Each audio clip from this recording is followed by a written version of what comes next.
잠깐 같이 기도드리겠습니다.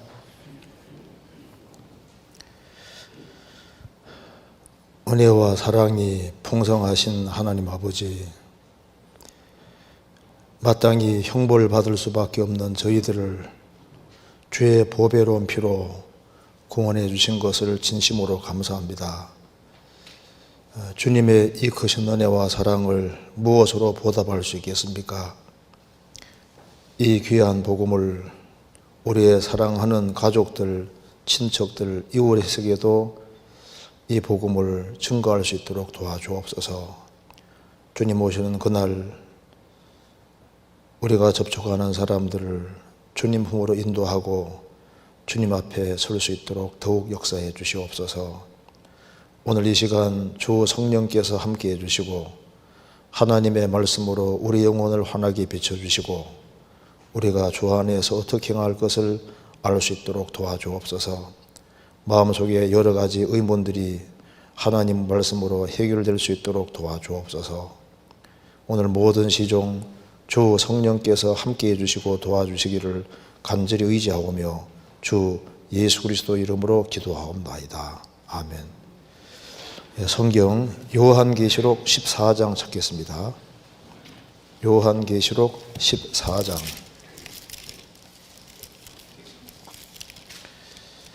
14장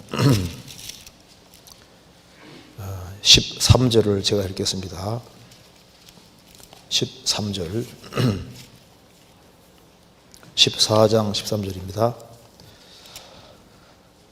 또 내가 들으니 하늘에서 음성이 나서 가로되 기로 가라 자금이오로 주 안에서 죽는 자들은 복이도다 하시매 성령이 가라사대 그러하다 저희 수고를 거치고 쉬리니 이는 저희의 행한 일이 따름이라 하시더라. 거기까지입니다. 오늘 주일이기 때문에 오늘 12시 반에 끝나겠다 생각할 텐데 12시 반에는 못 끝납니다. 그래서 한 12시 한 50분 정도까지는 간다고 생각하고 좀 듣는 게 좋겠습니다.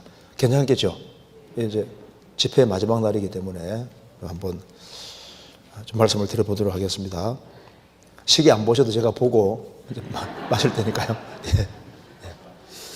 여기 요한계시록 14장 13절에 또 내가 들으니 사도 요한이 들었습니다. 하늘에서 음성이 나서 가로되 기로 가라. 중요한 것이기 때문에 기로 가라고 하신 겁니다. 자금 이후로 주 안에서 죽는 자들은 복이도다. 사람은 크게 두 부류로 갈라지는데 주님 밖에 있는 사람과 안에 있는 사람 둘로 갈라집니다. 그래서 여기 주 안에서 죽는 자들은 주님 밖에 있다가 주님 안에 들어오는 것이 그것이 이제 구원받는 겁니다.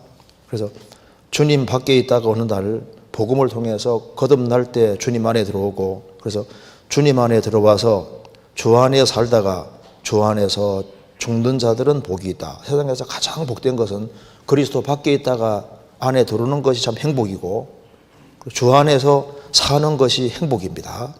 그리고 주님 안에서 죽는 사람은 복이도다 하심에 성령이 가라사대 그러하다.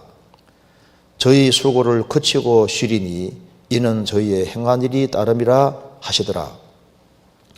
주님 안에 들어와서 주 안에서 행한 모든 수고들이 있는데 그 주 안에서 한 수고는 지상에서 끝나는 게 아니라 저 천국까지 따라간다고 하신 겁니다. 그러하다 저희 수고를 거치고 쉬리니 천국 가면은 이제 영원히 안식하고 오시는 겁니다.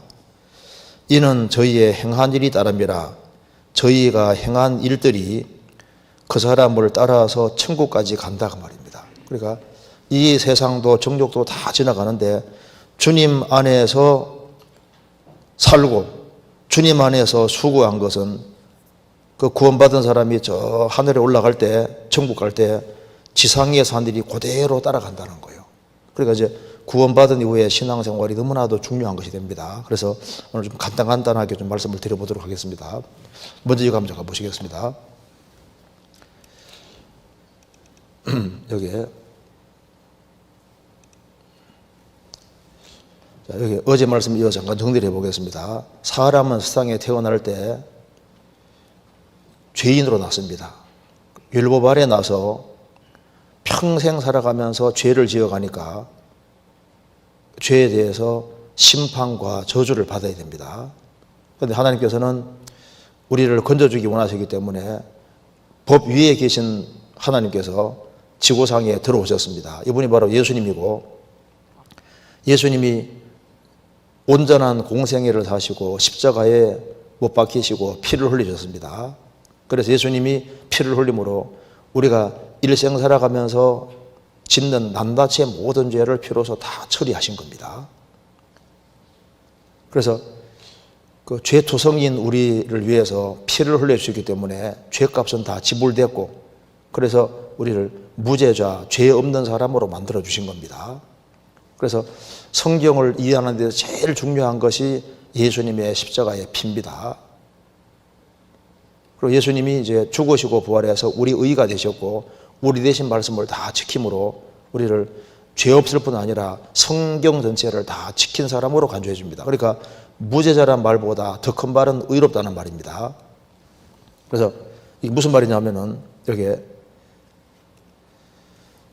무죄자다, 그 말은 쉽게 말씀드리면은 어떤 병장인 사람이 있는데, 짝대기 4개 있는 사람이 있는데 뭔가 죄를 지어서 2등병으로 강등이 됐습니다. 그리고 감옥 가 있어요. 근데 대통령 흑사로 너는 죄 없다 하고 끄집어내주면 이게 무죄다, 그 말이 무죄자입니다. 그런데 의롭다는 것은 뭐냐 하면은 짝대기 하나 있는 거로 이제 강등이 됐는데 대통령 흑사로 별 4개 달아주는, 별 4개 딱 달아주고 끄집어냈을 때 그건 의롭다는 겁니다. 의롭다는 것은 죄 없는 건 말할 것도 없고 성경 전체를 다 지키는 사람으로 간주해 줍니다. 그래서 병장이 2등병으로 이렇게 낮아졌을 때 이 죄에서 면제해 주면 무죄입니다. 그런데 의롭다는 것은 이제 국가에 큰 공을 세운 것처럼 성경 전체를 다 지켰다, 그런 뜻입니다. 그러니까 무죄자다, 의롭다, 의롭다는 것은 훨씬 큰 말입니다. 성경에서는 예수님을 증거하는 것이 목적인데, 이걸 더 줄이면은 성경은 예수님의 십자가를 말하는 것이 가장 목적입니다. 그럼 왜 십자가가 중요하냐? 그 이유는 예수님이 십자가에서 피를 흘리셨기 때문입니다. 그럼 피가 무슨 역할을 하는지를 제가 간단하게 적어놨습니다. 자, 피가 뭘 하느냐? 우리 죄가 사해진 근거는 예수님 피입니다. 그래서 에베소 1장 7절에 우리가 그리스도 안에서 그의 은혜의 풍성함을 따라 그의 피로 말미암아 구속 곧 죄사함 받았으니, 그러니까 우리 죄가 사해진 유일한 근거는 피다, 그 말입니다. 왜? 죄 사하는 건 피밖에 없으니까요. 그래서 우리 죄를 사한 것은 오로지 주님 피입니다. 그리고 우리가 하나님과 평화 누리는 근거도 딱 하나입니다. 피입니다. 그래서 골로새서 1장 20절에 그의 십자가의 피로 화평을 이루사 만물 곧 땅에 있는 것들이나 하늘에 있는 것들로 그로 말미암아 자기와 항복하게 되기를 기뻐하십니다. 그의 십자가의 피로 화평을 주셨다. 하나님과 나 사이에는 원수관계인데 어떻게 하나님과 화평과 화목이 이루어졌느냐? 내가 신앙생활 잘해서가 아니라 그의 십자가의 피로 화평을 이루셨다. 하나님과 나가 평화가 이루어진 근거는 딱 하나, 피입니다. 그리고 우리 죄가 영원히 사해지는 근거도 피입니다. 염소와 송아지의 피로 아니하고 오직 자기 피로 영원한 속죄를 이루사 단번에 성소에 들어가셨느니라. 우리 죄가 영원히 사해진 것도 피 때문이고, 우리가 하나님을 섬길 수 있는 근거도 피입니다. 히브리서 9장에 염소와 황소의 피와 및 암송아지의 죄로 부정한 자에게 부려 그 육체를 정결하여 거룩하게 하거든 하물며 영원하신 성령으로 말미암아 흠없는 자기를 하나님께 드린 그리스도의 피가 어찌 너희 양심으로 죽은 행실을 깨끗하게 하고 살아계신 하나님을 섬기게 못하겠느냐? 구약시대 때는 염소와 황소의 피와 및 암송아지의 죄로 부정한 자에게 부려 그 육체를 정결케 하여 거룩히 하거든. 구약시대 때 염소와 황소의 피 그리고 암송아지 죄는 무슨 말이냐면은 수시로 짐승 죽이기가 안 쉬우니까 암송아지를 죽여서 다 태우면은 죄가 나옵니다. 그 죄를 딱 모아놓고 이제 그때그때마다 암송아지 재를 뿌리면서 여기 피하고 똑같은 역할을 했습니다. 그래서 구약시대 때는 짐승의 피를 의지해서도 살아계신 하나님을 섬겼다면 하물며 영원하신 성령으로 말미암아 흠없는 자기를 하나님께 드린 그리스도의 피가 어찌 너희 양심으로 죽은 행실에서 깨끗하게 하고 살아계신 하나님을 섬기게 못하겠느냐. 영원하신 성령으로 흠없는 자기를 하나님께 드린 그리스도의 피는 살아계신 하나님을 당연히 섬기게 할 수 있는 것이다. 짐승의 피에 의지해서도 하나님 섬겼다면 예수님 피를 의지해서 항상 살아계신 하나님께 나아갈 수 있고 하나님 섬길 수 있다는 겁니다. 그리고 우리가 이제 하나님 앞에 나아가고 그리고 이제 하나님 품에 안기고 얼마든지 하나님 가까이 할 수 있는 근거는 피입니다. 히브리 10장에 이것을 사하셨은즉 다시 죄를 위하여 제사 드릴 것이 없느니라. 그러므로 형제들아 우리가 예수의 피를 힘입어 성소에 들어갈 담력을 얻었나니 그 길은 우리를 위하여 휘장 가운데로 열어놓으신 새롭고 산 길이요 휘장은 곧 저의 육신이라. 주님 피로 죄를 사했기 때문에 다시는 죄를 위해 제사 드릴 것이 없느니라. 그러므로 형제들아 우리가 예수의 피를 힘입어 성소에 들어갈 담력을 얻었나니 살아계신 하나님께 담대하게 나아갈 수 있는 근거가 뭐냐. 이게 말씀하기를 우리 연보를 힘입어서도 아니고 우리의 선행을 힘입어서도 아닙니다. 우리 눈물을 힘입어서도 아니고 예수의 피를 힘입어서 성소에 들어갈 담력을 얻었다. 여기 성소는 지성소입니다. 왜냐하면 예수님이 십자가 달리실 때 성전 안에 휘장이 위로부터 아래 쫙 찢어졌습니다. 그래서 성소와 지성소 차이가 있었는데 예수님이 십자가 달리심으로 성소와 지성소 차이가 없어지게 된 겁니다. 그래서 성소에 들어갈 담력을 얻었다. 성소 안에 하나님이 계신데 무한히 걸어가신 하나님 앞에 들어갈 담력을 얻었다. 그래서 성전에 휘장이 있는데 휘장 뒤는 성소, 뒤는 지성소, 앞은 성소입니다. 휘장이 바로 예수님 육체라고 했습니다. 그러니까 성전 안에는 그러니까 우리 예수님 몸 안에는 하나님이 계셨고 밖에는 죄인이 있습니다. 그래서 예수님 몸이 쫙 찢어지심으로 하나님과 인간 사이에 막힌 담이 완전히 흘리게 되었습니다. 그리고 우리가 죄에서 해방된 것도 핍니다. 우리를 사랑하사 그의 피로 우리 죄의 소리를 해방하시고 우리 죄에서 우리 죄를 해방하게 된 것은 바로 피 때문입니다. 피로 값을 지불하셨으니까요. 그리고 우리가 도대체 어떻게 의롭게 됐느냐. 그러면 이제 우리가 그의 피를 힘입어 인하여 의롭다 하심을 얻었은즉 더욱 그로 말미암아 진도하심에서 구원을 얻을 것이니 예수님 피를 인해서 죄 사함만 받은 것이 아니라 의롭다 하심을 얻었은즉 더욱 그로 말미암아 진노하심에서 구원을 얻을 것이니 예수님 피로 우리 죄를 사했을 뿐 아니라 우리를 의롭다고 하셨으니까 당연히 하나님의 진노하심에서 구원된다 그 말입니다. 그리고 우리가 주님 오시는 그날 들림받는 근거가 우리가 신앙생활 잘해서 들림받느냐? 아닙니다. 피입니다. 여기에 요한계시록 5장 9절에 새 노래를 노래하여 오르되 책을 가지시고 그 인봉을 떼기 합당하시도다. 일찍 죽임을 당하사 각 족속과 방언과 백성과 나라 가운데서 사람들을 피로 사서 하나님께 드리시고. 여기 이제 주님 앞에 지금 그리스도인들이 가 있는 장면입니다. 자, 그리스도인들이 어떻게 하나님 앞에 설 수 있느냐? 일찍 죽임을 당하사 각 족속과 방언과 백성과 나라 가운데 사람들을 피로 사서 하나님께 드리시고 예수님 피로 우리를 값주고 샀기 때문에 주님의 것이 됐고 주님 것이 됐으니까 주님 데려가시는 거예요. 그러니까 우리가 주님 오시는 그날 들림받고 천국 가는 이유는 딱 하나입니다. 내가 교회 생활 충실히 하고 뭘 잘해서 가는 게 아니고 주님 표로 값주고 샀으니까 주의 것이 됐고 그러니까 주님이 주님 것이니까 우리가 데려가시는 거예요. 무슨 말이 되시죠? 그래서 그리고 주님 피가 나와 연결되는 게 제일 중요한 겁니다. 여기에 흰옷을 입은 근거도 빈데 흰옷 입어야 천국 가는 말 많이 들어보셨을 겁니다. 계시록 7장에 장로 중에 하나가 응답하여 내게 이르되 이 흰옷 입은 자들이 누구며 또 어디서 왔느뇨? 내가 가로되 내 주여 당신이 알리다 하니 그가 나더러 이르되 이는 큰 혼란에서 나오는 자들인데 어린 양의 피에 그 옷을 씻어 희게하였느니라. 흰옷 입었다는 건 뭐냐면 어린 양의 피에 그 옷을 씻어 희게하였느니라. 그러니까 예수님 피로 죄 씻음 받은 사람이 흰옷 입은 사람인 거예요. 성경에서는 그게 네 부류의 사람을 얘기를 하고 있는데요. 옷에 대해서 성경에서 말씀하기를, 자, 첫째는 주님 앞에 완전히 벌거벗고 서는 사람이 있습니다. 그러니까 아무것도 걸치지 않은 거예요. 완전히 벌거벗었습니다.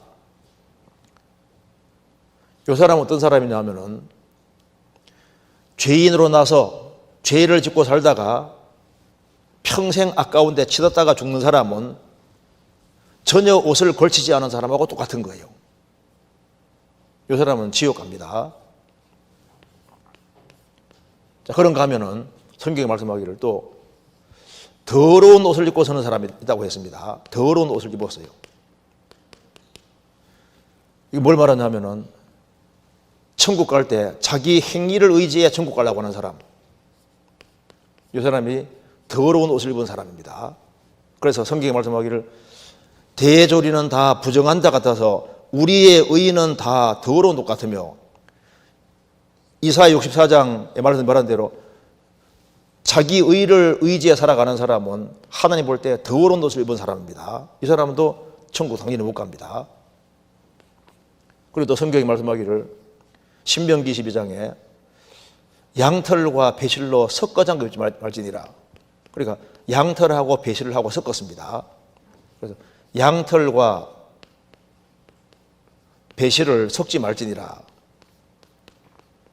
양털은 어린 양 대신 예수님의 공로를 가리키는 거고, 배실은 인간 공로 가리킵니다. 이게 왜 그러냐면은 배실은 그냥 생기는 게 아닙니다.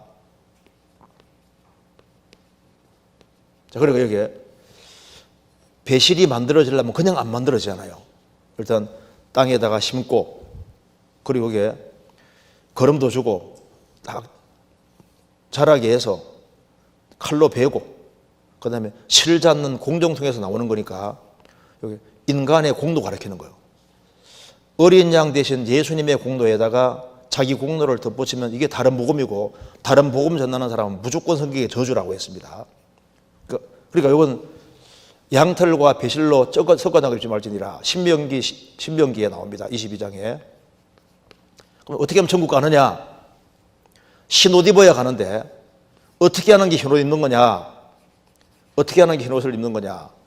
어린 양의 피에 죄를 씻었다고 말입니다. 그러니까 예수님의 피 공도, 이게 완전한 공도 받아들일 때, 이것이 주님 보실 때 여기 흰옷 입은 것이 되는 겁니다. 그러니까 이거 다 안 되는 겁니다. 그런데 많은 사람들이 뭐 대충 믿으면 되지, 아니에요.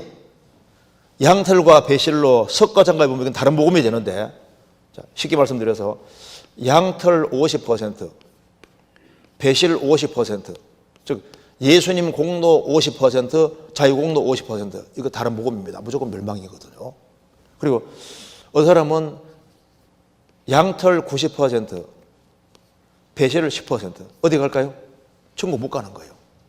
그러면 이제 양털 99.99%, 양털 0.01% 어떻게 될까요? 똑같이 망하는 겁니다. 하나님이 안 된다면 절대 안 되는 거예요. 그래서 예수님의 완전한 공로를 딱 받아들일 때 그것이 흰옷 입은 사람이에요. 그래서 오로지 예수님의 공로 때문에 천국 간다 그 말입니다. 이게 확실히 되는 거예요. 그래서 우리가 구원되는 것은 다 예수님의 피입니다. 그래서 우리 오늘 방금 찬송 불렀던 것 중에 이거 보시겠습니다. 이거 방금 불렀습니다. 여기 예수로 나의 구주 삼고 성령과 피로써 거듭나니 이 세상에서 내 영혼이 하늘의 영광 누리도다.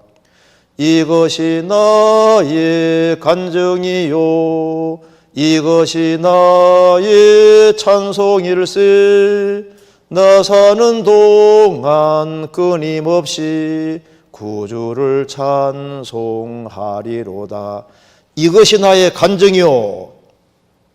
이것이 바로 나의 간증이라고 했는데, 간증해보라고 보면요, 뭐 내가 병이 들었는데 어떻게 병을 낫게 해주고, 그 다음에 이제 떡두꺼비 같은 아들 낳은 거, 뭐 사업에 성공한 거, 뭐 다 간증하는데, 그거는 간증은 간증인데 이게 천국 가는 간증이 아니다. 어떻게 천국 가냐 물으면 몰라요. 어떻게 천국 가느냐? 이것이 나의 간증인데 이것이 간증이라는 겁니다. 예수로 나의 구주 삼고 성령과 피로서 거듭나니. 그러니까 거듭나는 길은 성령께서 딱 피를 맺게 해주시는 겁니다. 성령과 피로서 거듭나니. 그 피가 마음속에 큰 증거 됩니다. 그러니까 예수님 피로서 내 죄값이 아주 100% 완벽하게 다 지불됐고, 주님은 정말 대신 다 이루어진 것이 사실인데, 요 성령께서 요걸 딱 믿게 해주시는 거예요. 그래서 피공도가 확실하게 믿어질 때 성령이 이것을 믿어지게 해주셨기 때문에 그것이 거듭나는 겁니다. 그렇잖아요. 거듭나야 천국 간다는 말이, 쉽게 말하면은 어떻게 거듭나느냐? 피를 통해서 거듭납니다. 피가 딱 믿어지는데 성령이 이걸 딱 믿어지게 하실 때 거듭나는 거예요.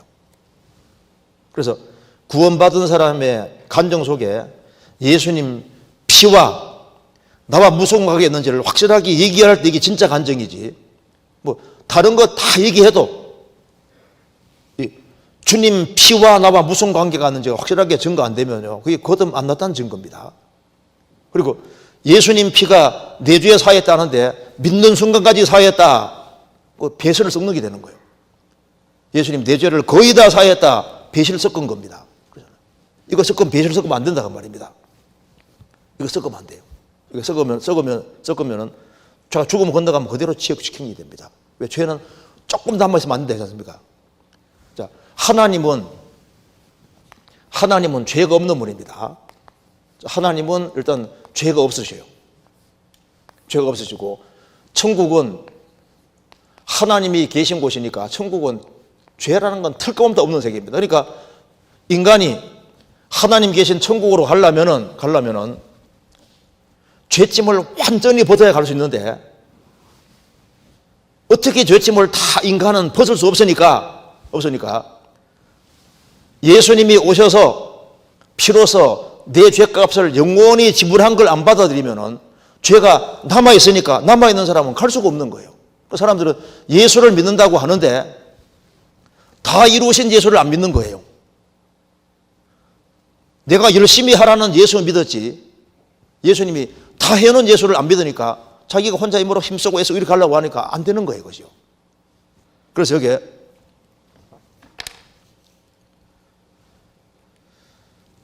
여기 보시면요, 사도행전 2장 38절, 죄 사함을 얻으라, 그리하면 성령을 선물로 받으리니. 죄를 사함 받은 사람 속에 성령이 선물로 와 계시는 겁니다.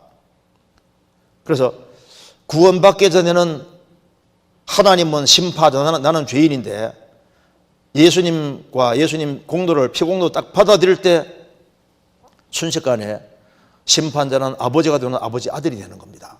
구원받은 사람은 아버지 아들인 겁니다. 그래서 여기 로마서 8장 15절 17절에 너희는 다시 무소하는 종의 영을 받지 아니하였고 양자의 영을 받았으므로 아바 아버지라 부르셨느니라. 여기 너희는 다시 무소하는 종의 영을 받지 아니하였고, 교회 생활을 하더라도 주님 피공도를 통해서 구원 안 받은 사람은 무소하는 종의 영을 받았습니다. 여기 종은 특징이 주인이 무서워요. 무서워하는 종의 영을 받지 아니하였고, 그래서 마음이 항상 달랑박삽니다. 종의 영이니까. 그래서 열심히 하면은 마음 편안하고 천당 갈 것 같고, 또 잘못하면은 항상 지옥 갈고, 이게 두려운 거예요. 그런데 우리는 종의 영을 받지 아니하였고 양자의 영을 받았으므로 아바 아버지라 부르시느니라. 성령은 양자의 영입니다. 아들의 영입니다. 성령이 신이 우리 영으로 더불어 우리가 하나님의 자녀인 것을 증거하시나니. 그러니까 양자의 영, 아들이다 그 말입니다. 성령은 양자형입니다. 이거 보시죠. 이게 무슨 말이냐면은 여기 어떤 노예 주인입니다. 노예 주인이 노예를 끌고 가고 있습니다. 그런데 한 돈 많고 권세 많은 사람이 보니까 이 노예가 너무 불쌍한 거예요. 그래서 돈 많고 권세 많은 사람이 노예 주인에게 말합니다. 노예 값이 얼마요? 그래서 아유 돈 이만큼 주면은 당신에게 주겠소. 그래서 이 노예 주인에게 이 사람이 엄청난 값을 지불하고 노예를 해방시킵니다. 그러면 이 노예는 노예 문서가 쫙 찢어지고 이제 노예에서 벗어나서 해방이 돼서 자유민이 된다면은 얼마나 좋겠습니까? 그런데 돈 많고 권세 많은 사람은 이 사람을 노예에서 해방시켜서 자유민 만들었을 뿐 아니라 이 노예를 더 불쌍히 여겨서 아예 이 사람을 자기 아들로 삼았습니다. 이랬을 때 아들로 삼았을 때 요걸 양자라 이렇게 말합니다. 그러면 노예가 자유민이 됐을 때도 행복한데 돈 많고 권세 많은 사람이 아들이 됐으니까 이 사람은 이제 아버지가 되고 아들이 됐으니까 아버지가 누리는 모든 걸 자기가 누리게 되고 아버지 돌아가시면 아버지 모든 게 자기 것이 되는 거예요. 그것처럼 우리가 죄값에 팔려서 지옥 가고 있을 때 예수님이 보배로운 피로서 우리 죄값을 완전히 지불해주고 죄에서 해방만 시켜준 것도 감사한데 해방시켰을 뿐 아니라 우리에게 성령을 주심으로 우리를 양자 아들로 삼았다 그 말입니다. 그래서 너는 죄사함 받았다, 의롭다함을 얻었다, 이거보다 훨씬 더 큰 말이 너는 내 아들이다. 성경에서 제일 큰 말이 바로 이겁니다. 너는 내 아들이다. 아들이 됐으니까 당연히 하나님 모든 걸 상속받는 거예요. 그래서 여기 말씀하기를 여기 다시 보시면 여기 양자형을 받았으므로 아바 아버지라 부르짖느니라. 이제 하나님을 아버지라 부르게 됐다 그 말입니다. 성령이 신이 우리 영으로 더불어 우리가 하나님의 자녀인 것을 증거하시나니 자녀이면 또한 후사 상속자입니다. 곧 하나님의 후사, 하나님의 상속자요 그리스도와 함께한 후사니 그리스도와 함께한 공동후사다. 조인트입니다. 공동후사니 우리가 그와 함께 영광을 받기 위하여 고난도 함께 받아야 될 것이니라. 우리는 그리스도와 함께한 후사니까 최고 부자가 누구냐? 그리스도인입니다. 우리가 예수님과 공동사라는 것은 뭐냐면 그리스도와 함께한 후사다. 공동 상속자입니다. 그리스도의 공동 상속자니까 그리스도가 누리는 걸 다 누릴 수 있는 사람이 됐습니다. 아들이 됐으니까 천국은 자동으로 가고 그리고 그리스도 공로가 그리스도의 모든 것이 다 우리 것이 되는 거니까 세상에서 최고 부자가 누구냐? 그리스도입니다. 그래서 아무것도 없는 자 같으나 모든 것을 가진 자니라. 자, 100 빼기 1은 99입니다. 자, 그런데요, 인생이 온갖 것이 다 있어도 그리스도가 없으면은 사실은 99면 좋은데 이게 아니고요. 제로가 되는 겁니다. 인생은 무조건 제로예요. 그런데 나는 뭐 무일편 있고 아무것도 없어요. 아무것도 없는데 그리스도가 있습니다. 그럼 이 사람은 무조건 100점입니다. 왜? 그리스도의 모든 게 자기 것이 됐으니까. 그래서 세상에서 가장 부유한 사람이 누구냐? 그리스도인이 제일 부유한 사람. 그리스도인이. 여기. 그걸 잠깐 또 봅시다. 여기. 그래서 너는 무죄자다, 의롭다. 이거보다 훨씬 더 큰 말이 뭐냐면 너는 내 아들이다. 구원받은 사람은 아버지 아들이 된 거예요.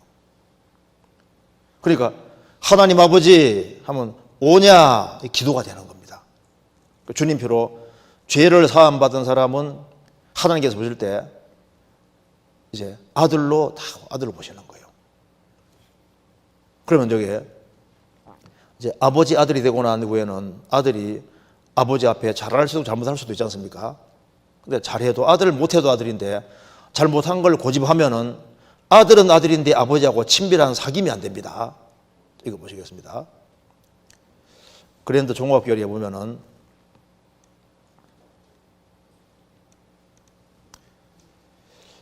이미 의롭다함을 얻은 성도들이 반복적으로 회개하는 것은 하나님의 심판의 형벌을 받지 않기 위해서입니까? 그렇지 않습니다. 왜냐하면 이미 그리스도를 믿음으로 의롭게 된 성도들은 그 믿는 순간부터 구원을 받아 죄의 형벌에서부터 면제되었기 때문입니다. 즉 하나님께서 성도들을 의롭게 하신 것은 과거 죄에서 해방시켜 주신 것만을 의미하는 것이 아니라 현재나 미래의 모든 죄까지 이미 해결해 주신 것입니다. 십자가로 심판이 끝난 겁니다. 따라서 이미 구원받은 성도에게 있어서 죄의 회개는 죄에 대한 하나님의 형벌과는 아무런 상관없습니다. 그러니까 죄에 대한 회개가 하나님께 대한 죄에 대한 하나님의 형벌과는 관계없다. 왜? 십자가로 형벌이 끝이 났으니까. 그렇다면 성도가 반복적으로 회개하는 까닭은 무엇입니까? 하나님과 화평한 관계를 누리기 위해서입니다. 그러니까 아버지 아들이 친밀한 사귐을 위한 거다 그 말입니다. 구원받으면 아버지 아들인 거예요. 그럼 여기 아들 중에는 순종하는 자식이 있고 말 안 듣는 자식이 있거든요. 누굴 더 사랑할까요? 누굴 더 사랑할까요? 누굴 사랑해요? 둘 다 사랑하죠. 자식이 말썽 부리면요 부모가 더 신경 쓴다니까요. 그러니까 둘 다 사랑하는데 누굴 기뻐하냐 하면은 하나님은 순종하는 자녀를 기뻐합니다. 그래서 순종하는 자녀에게는 하나님께서 상과 영광을 주기로 작정하셨습니다. 그래서 구원받고 처음에 배워야 될 것이 바로 순종하는 것부터 배워야 됩니다. 순종. 인생이 좋아지려면 순종하는 게 제일 좋거든요. 제가 질문 한번 해보겠습니다. 아버지가 심부름 시킨다. 첫째, 말로 할 때 한다. 두 번 조금 얻어맞고 한다. 세 번째, 끝까지 버티다가 쫓겨난다. 어느 게 맞습니까? 무조건 제일 좋은 것은 아버지가 말하면 이게 제일 좋은 거예요. 자녀가 태어나면 제일 먼저 배워야 될 것이 뭐냐면 부모 말 순종하는 거 배워야 된다고요. 군대 가면 군대 명령에 복종하는 것부터 배워야 됩니다. 그리스도인이 되고 난 이후에 제일 중요한 것이 뭐냐면 일단 순종하는 거 이거 배워야 되는 거예요. 이게 자기 행복으로 가는 길이 되는 겁니다. 그리고 이제 아들이 불순종을 하고 끝까지 못하면은 하나님께서 요놈벌 하고 때리는 것이 있는 거예요. 그래서 자백은 아버지가 지적할 때 원래 동의란 뜻입니다. 동의.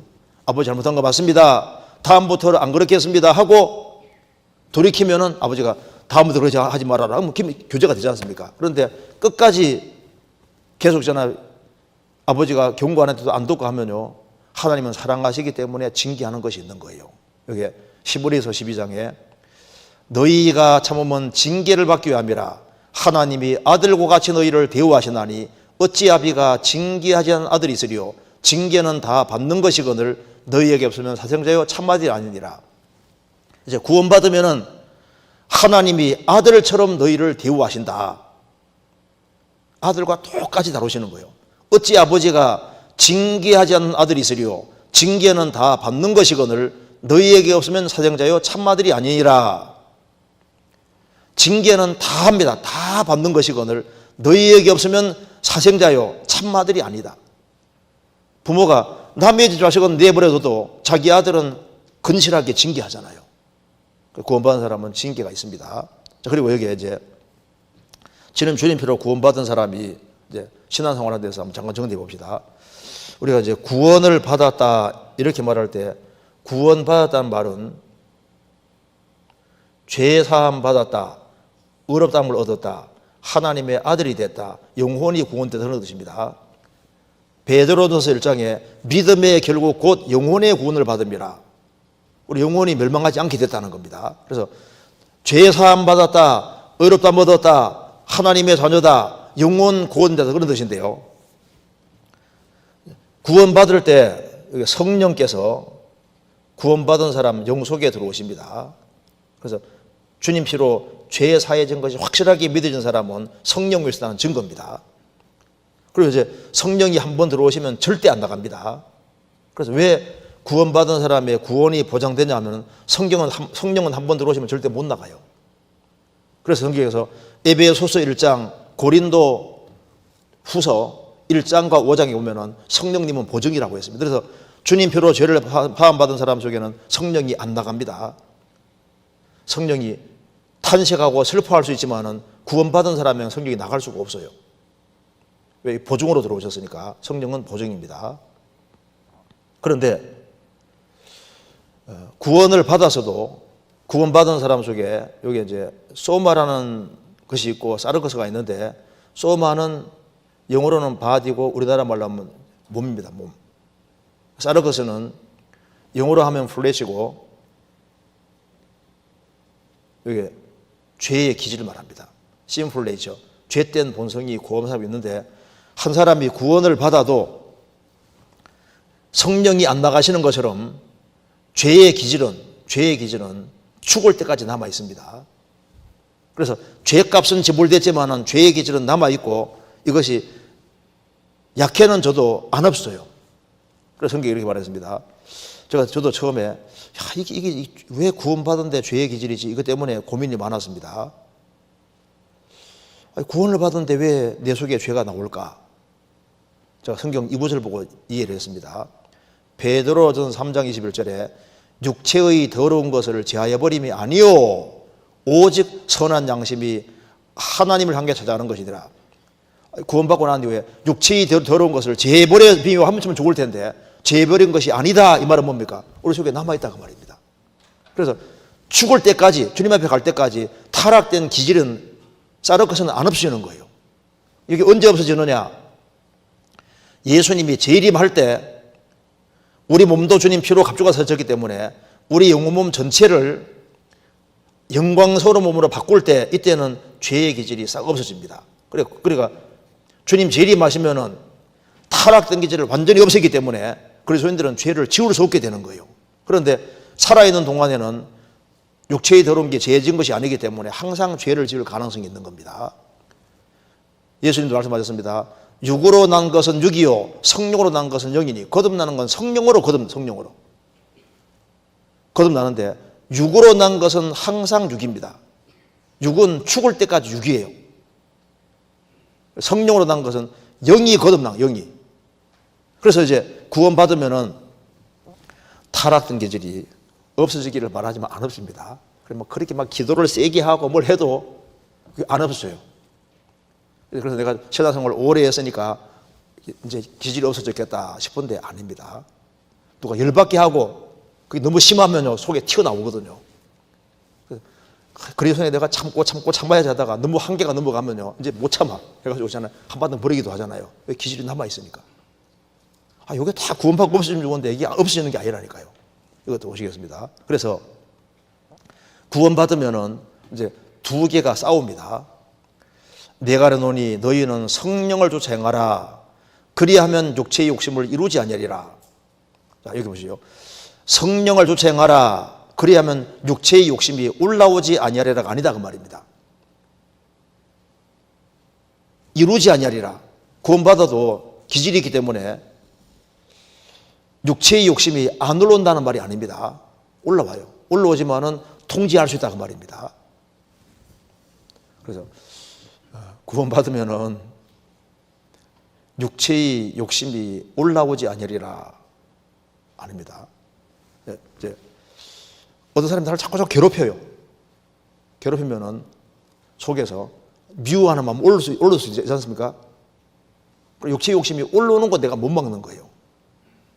그런데 이걸 통제는 할 수 있다 그 말입니다. 통제는 속에서는 있는 거예요. 육체의 욕심은 머리카락처럼 계속 올라옵니다. 어떤 사람이 이제 길을 가고 있는데 돈이 너무너무 궁한 차에 이거 황금이 하나 툭 떨어져 있는 거예요. 그러면 갖고 싶은 마음이 올라올까 안 올까요? 여기 웬 떡이요? 이거 하나님이 먹고 살으라고 이거 주신 것이 아닌가, 이렇게 생각하면서 갖고 싶은 마음이 올라올 수 있잖아요. 황금 보기를 돌같이 하는데 내가 왜 이거 황금 때문에, 이거 때문에 이런 탐나는 마음이 생길까? 근데 그 올라오는 게 맞다니까요. 그러니까 올라오는데 이루지 아니하리라 되지 않습니까? 그러니까 올라오는 것은 올라오는 것이 맞아요. 누가 열받게 하면 화가 올라오는 것도 맞지 않습니까? 올라오는 것이 맞다니까요. 그런데 성령 주생하면 육체의 욕심을 이루지 아니리라. 안 올라오는 것이 아니라 통제를 하고 이루지 아니리라 그 말입니다. 그래서 육체의 소욕은 성령을 거스리고 성령의 소욕은 육체를 거스리나니 이 둘이 서로 대적함으로 너희 원하는 것을 하지 못하게 하려 함이니라. 육체의 소욕이 있고 성령의 소욕이 있는데 서로 대적한다 그 말입니다. 이것이 이제 여기 보면은요, 이게 헬라어에는 어떻게 되어 있냐면은 육체의 소욕과 성령의 소욕이 있는데 이게 서로 대적한다 할 때 이 대적한다는 말 뜻이 이런 뜻입니다. 여기 구원받은 사람은 구원받아도 육체의 소욕이 있습니다. 소욕이 있고 성령의 소욕이 있습니다.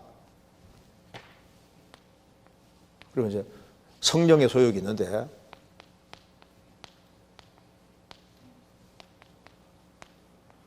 자, 이게 왜 그러냐면 보세요. 한 사람이 구원받으면 영 속에 성령이 항상 들어와 계시고 성령도 우리로 하여금 우리를 바르게 이끌어서 주님을 따라 잘 살게 하려고 항상 하십니다. 근데 구원받아도 또 타락된 기질이 있으니까 그 타락된 소욕이 이렇게 있는 거예요. 그런데 이것이 육체의 타락된 기질도 여기 죽을 때까지 안 없으시고 성령님께서도 들어와 계신데 절대 안 나가십니다. 그러니까 성경은 이렇게 설명하고 있는 겁니다.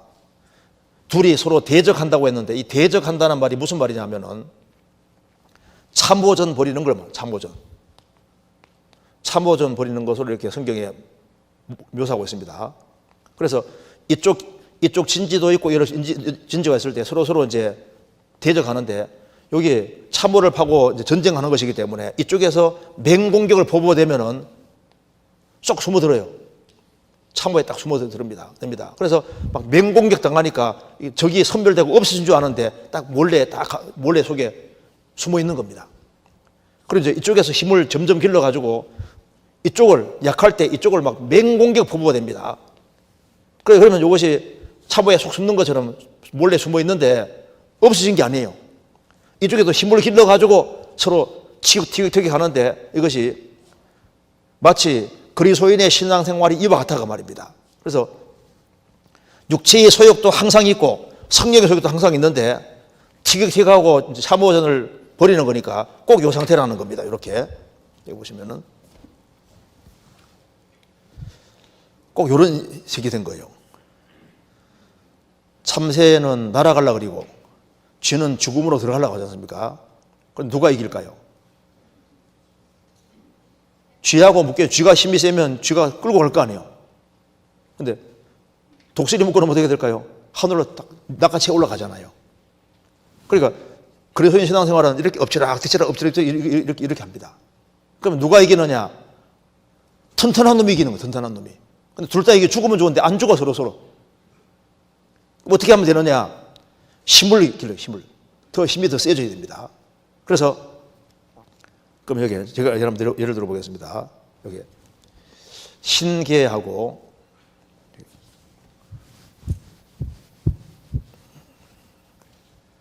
자, 흰개가 있고 검은 개가 있다 봅시다. 그런데 크기도 비슷하고 힘도 비슷해요. 그런데 이제 일주일 동안 흰개는 아주 좋은 것을 잘 먹였습니다. 검은 개는 일주일 동안 쫄쫄 굶기고 안 죽도록 물만 좀 먹였거든요. 그러면 이제 둘 다 일주일이 지났는데 이건 아주 잘 먹었어요. 이거는 막 계속 굶긴 겁니다. 일주일 후에 딱 풀어줘 싸움 붙이면 누가 이길까요? 싸움 붙이면 누가 이겨요? 어느 사람 말합니다. 검은 개가 이기죠.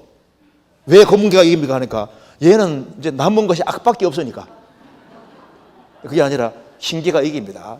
잘 먹여주는 쪽이 이기는 거예요. 그러니까 구원받은 사람에게 영혼이 있고 육체의 소욕이 있는데 이 영혼에다가 잘 먹여주면 말씀을 잘 먹여주면 영혼이 강건해지니까 육체의 소욕을 이기고 살 수 있는데 영혼에게는 하나도 안 먹여주고 육체에다가 필요한 것만 자꾸 줘서 뭐 세상 것을 막 계속 이렇게 넣어주고 하면요, 이 쭈기가 힘이 세지니까 일로 끌고 가려고 한다니까요. 그러니까 어느 쪽에 잘 먹이느냐, 이것이 이제 중요한 문제가 되는 거예요. 그렇지 않습니까? 구원받으면은 꼭 이 상태가 오게 되면 티격티격 이런 일이 계속 벌어지는 거예요. 그래서 여기 이제 잠깐 보시면, 그래서 구원받은 사람은 다 신앙생활 잘하기 원하는데 구원받아도 적이 세 개가 있습니다. 육신, 죄된 본성이 주님 앞에 갈 때까지 안 없어져요. 또 한 가지는 세속적인 세상에 우리 살아야 되거든요. 주님 올 때까지는 계속 살아야 된다고. 그리고 구원받은 사람에게 마귀가 구원받은 사람 영 속에 들어올 수는 없지만은요, 마귀는 지구상에 계속 존재합니다. 그래서 구원받은 사람은 영혼 멸망은 없지만은 마귀에게 시험받고, 그러기 위해서 그래서 신앙생활을 넘어뜨리려고 하는 거니까 육신, 세상, 마귀, 이 세 가지가 우리 적으로 항상 존재하는 거예요. 그래서 신앙생활에 야고보 4장 보면은 신앙생활에 적이 세 가지인데, 지체적에 싸우는 정욕, 육체의 정욕, 욕심입니다. 그러니까 타락된 기질을 말하는 거고, 가늠한 여자들이여 세상과 벗된 것이 하나님의 원수임을 알지 못하느뇨, 이 죄 많은 세상도 있고, 또 마귀를 대적하라 그리하면 너희를 피하리라. 그러니까 육신의 정욕, 타락된 기질도 있고 세상에도 살아야 되고 마귀도 있으니까 이 세 가지 적이 항상 존재하게 되는 겁니다. 적이. 그럼 우리가 어떻게 하면 이 세 가지를 이길 수 있을까? 우리 힘으로 안 돼요. 그렇기 때문에 하나님께서 방법을 주신 겁니다. 어떻게 타락된 기질, 죄 많은 세상, 마귀의 시험을 어떻게 이기고 신앙생활을 할 수 있을까? 제일 첫 번째는 우리가 이제 신앙생활을 잘해야 되는데, 신앙생활을 잘하기 위해서 제일 먼저 필요한 것이 뭐냐면요, 이게 우리는 주님 앞에 갈 때까지 하나님의 은혜를 받고 살아야 됩니다. 하나님의 은혜를 받고 살아야 되는데, 은혜를 받는 제일 좋은 길이 구원받을 때도 겸손할 때 구원의 은혜가 임했습니다. 구원받고 난 이후에 계속적으로 하나님 은혜가 임하려면 겸손해야 됩니다. 그러니까 자기를 낮추면은 하나님 은혜가 듬뿍 내려오니까 신앙생활을 잘할 수 있는 거예요. AD 4세기 5세경에 아우구스티누스, 어거스틴이라고, 아우구스티누스에게 어떤 사람이 물었습니다. 신앙생활의 비결이 도대체 뭡니까? 그러니까 겸손입니다. 그럼 두 번째 중요한 건 뭐겠습니까? 두 번째도 겸손입니다. 그럼 세 번째는 뭐겠습니다? 세 번째도 겸손입니다. 이 말이 사실 맞는 얘기입니다. 겸손이 신앙생활에서 제일 중요한 키가 되는 거예요. 그리고 이제 사람 마음을 낮추면은 전부 다 은혜로 와닿게 되거든요. 그래서 마음을 낮추면은 누가 설교를 좀 부실하게 해도 오늘 이번에 뭐 바빴던 모양이다, 최대한 이해를 하려 하지 않습니까? 구회 모임 갔는데 누가 지루하게 간증해도 마음 낮춘 사람은 듣는 중에도 감사를 받을 수 있는데, 마음이 좀 높아지면요, 저 따위를 설교라고 해? 간증도 저거 누가 중지시키면 좋겠는데 이러면서 문제가 되고, 그리고 마음을 낮추면요, 좀 남편이 좀 이렇게 구원받고 난 다음에 남편이 좀 부족한 게 보여도 그 장점을 자꾸 보려고 하게 돼 있습니다. 그렇잖아요. 그러니까 할 때 낮추면은 항상 신앙생활이 유리하고, 그 겸손한 자에게는 주님 은혜 주시니까, 그래서 은혜를 받게 되면은 마음속에 틀림없이 감사가 생기도록 되어 있습니다. 그러니까 첫째는 이제 겸손한 게 첫 번째 중요한 것이고, 또 한 가지는 우리가 단호한 마음이 필요합니다. 단호. 하나님이 살아 계시고 내가 구원을 받고 또 많은 사람 주님 앞으로 인도해야 되니까 신앙생활 하는데 걸리적거리는 것을 아주 과감하게 처리하려고 하는 그런 단호함이 필요한 거예요. 성경에 말씀하기를 하나님이 칭찬한 것 중에 하나가 도마뱀입니다. 이게 도마뱀은 꼬리 딱 잡으면요, 영락없이 딱 잘라버립니다. 목숨 위험하니까. 우리가 신앙생활을 잘해야 되는데 신앙생활을 잘하는 걸 막는 것이 있으면은 아주 과감하게 꼬리 잘라내듯이 아주 단호한 태도를 취해야만 신앙생활을 잘할 수 있는 거예요. 신앙생활을 잘해야 되는데 그러기 위해서는 나쁜 친구 있으면 과감하게 정리하고, 정리가 안 되는 방법이 있습니다. 나쁜 친구 자꾸 찾아오면요, 어떻게 하면 됩니까? 우리 말씀 좀 들어보자. 그러면서 가능하면 말씀 긴 거 있지 않습니까?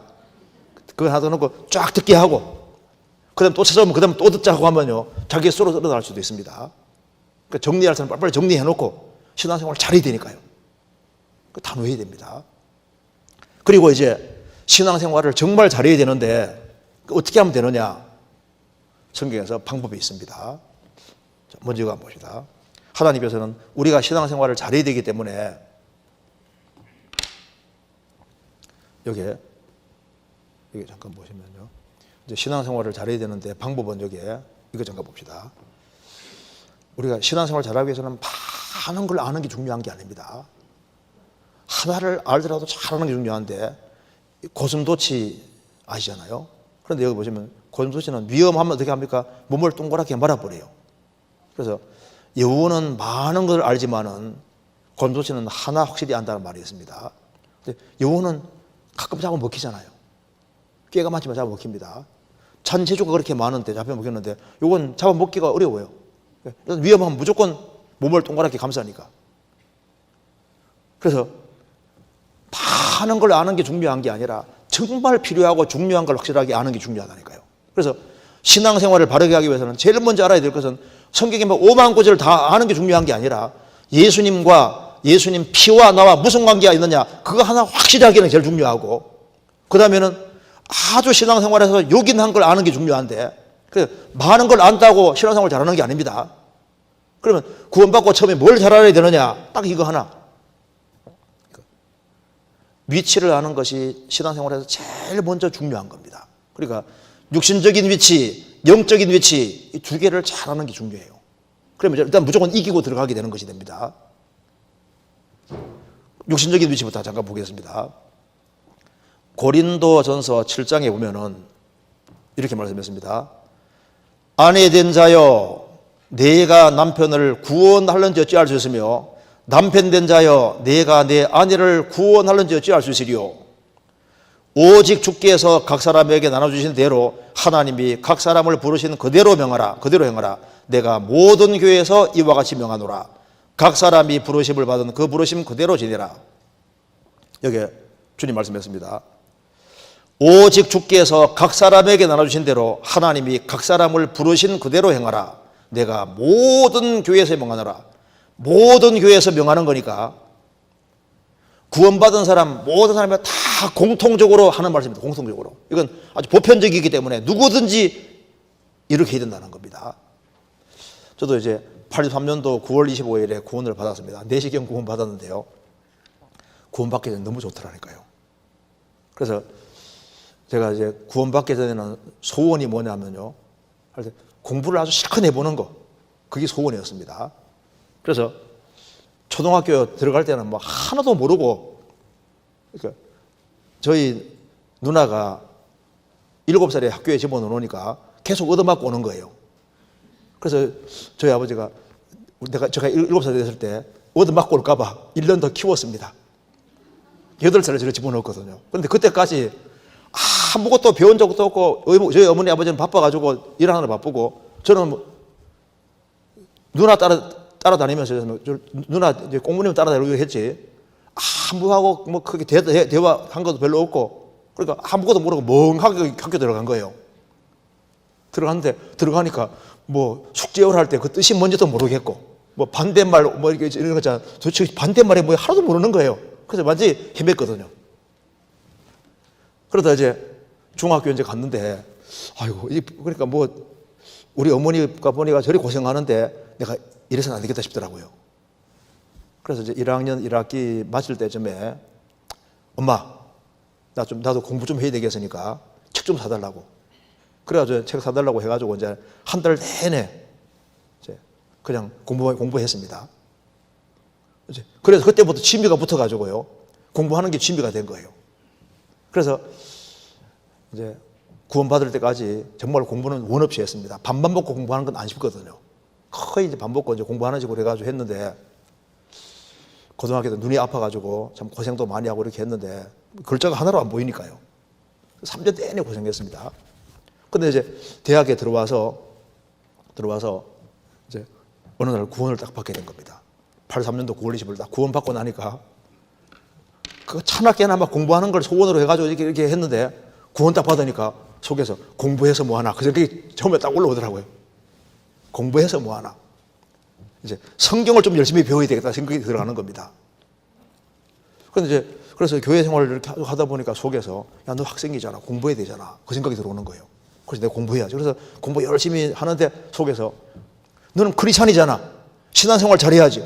신앙생활 잘해야지. 그래서 이제 또 신앙생활 하다 보면 또 속에서 야, 너 크리스찬이잖아. 맞아. 신앙생활 잘해야지. 공부 열심히 해야지. 근데 이 마음이 항상 왔다 갔다 하는 거예요. 그래서 항상 갈등이 되더라니까요. 나중에 성경 보니까 하나님께서 한 사람을 구원했을 때 필요해서 두셨기 때문에 이 두 개를 동시에 해야 된다는 것을 확실히 깨닫게 된 겁니다.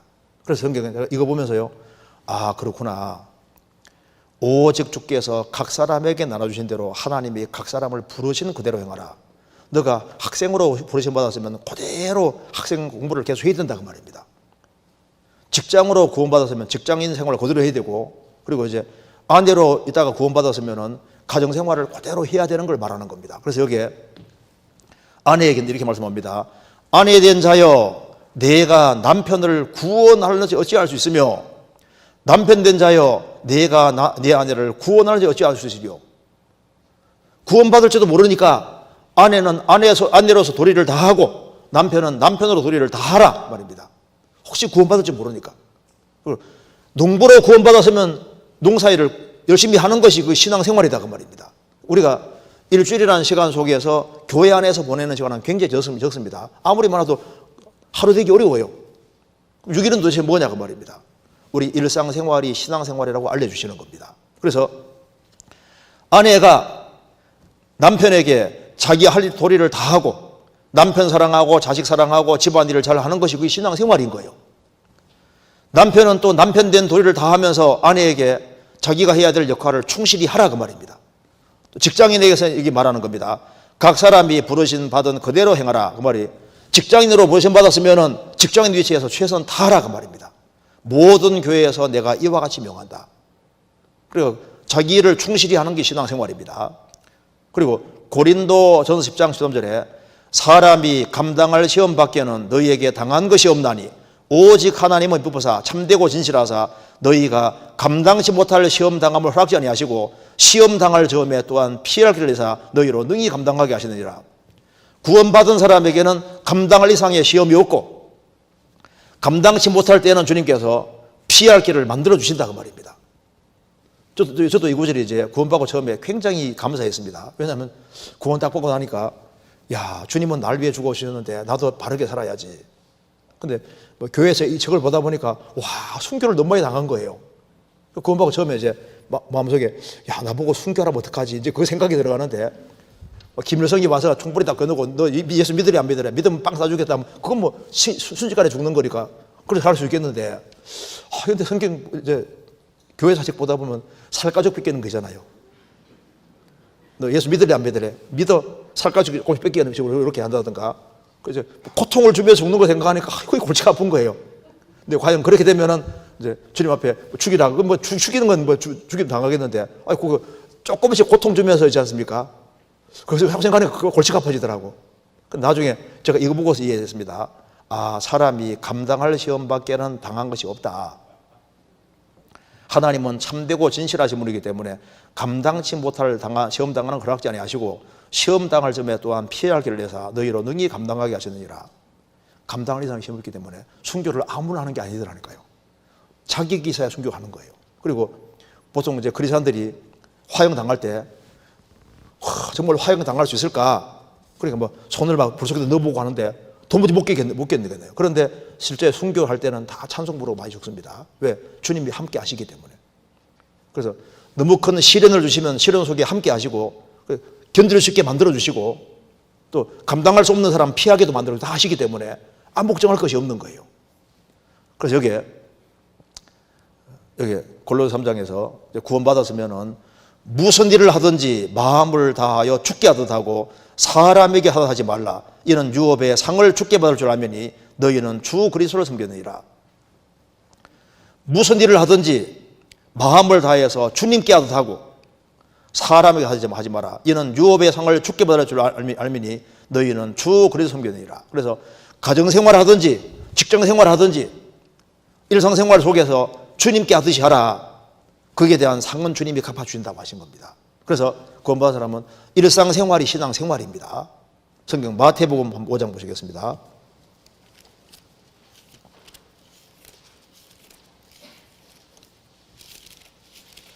마태복음 5장 13절입니다.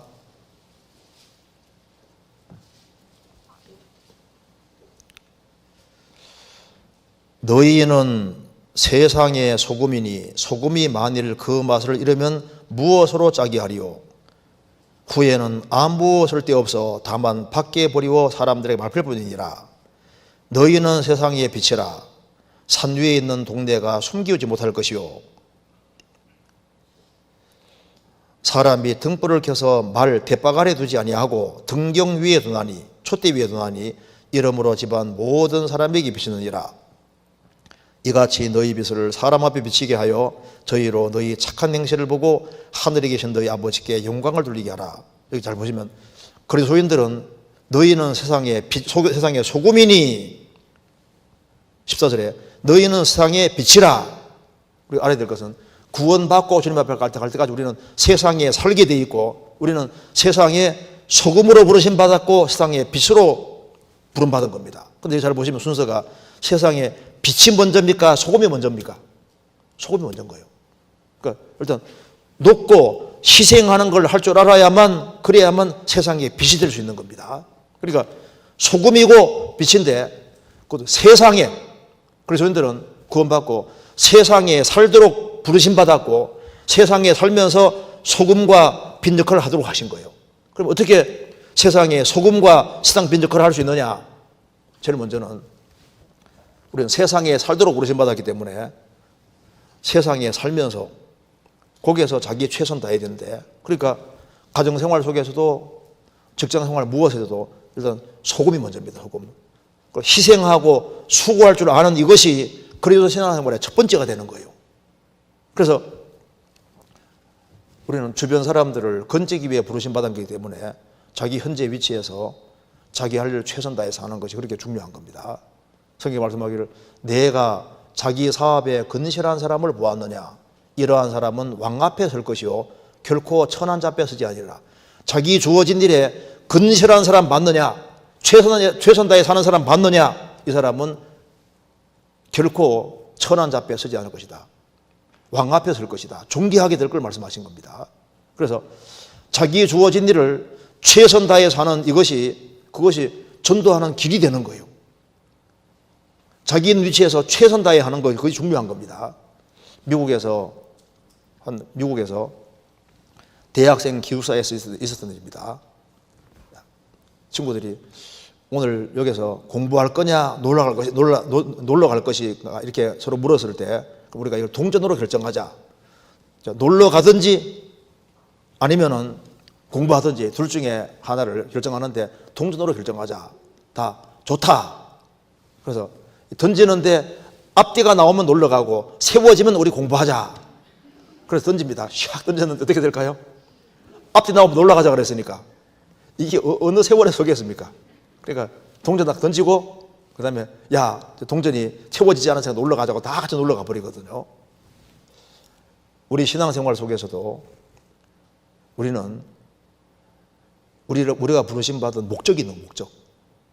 주님 나를 구원하셨을 때 목적이 뭐냐면은 주변 사람을 건지는 겁니다. 그래서 성경에 말씀한 대로 우리는 세상의 빛이기 때문에 세상의 소금이기 때문에 먼저 세상 일을 충실히 하는 그것이 하나님의 뜻이라는 걸 확실히 알 수 있는 거예요.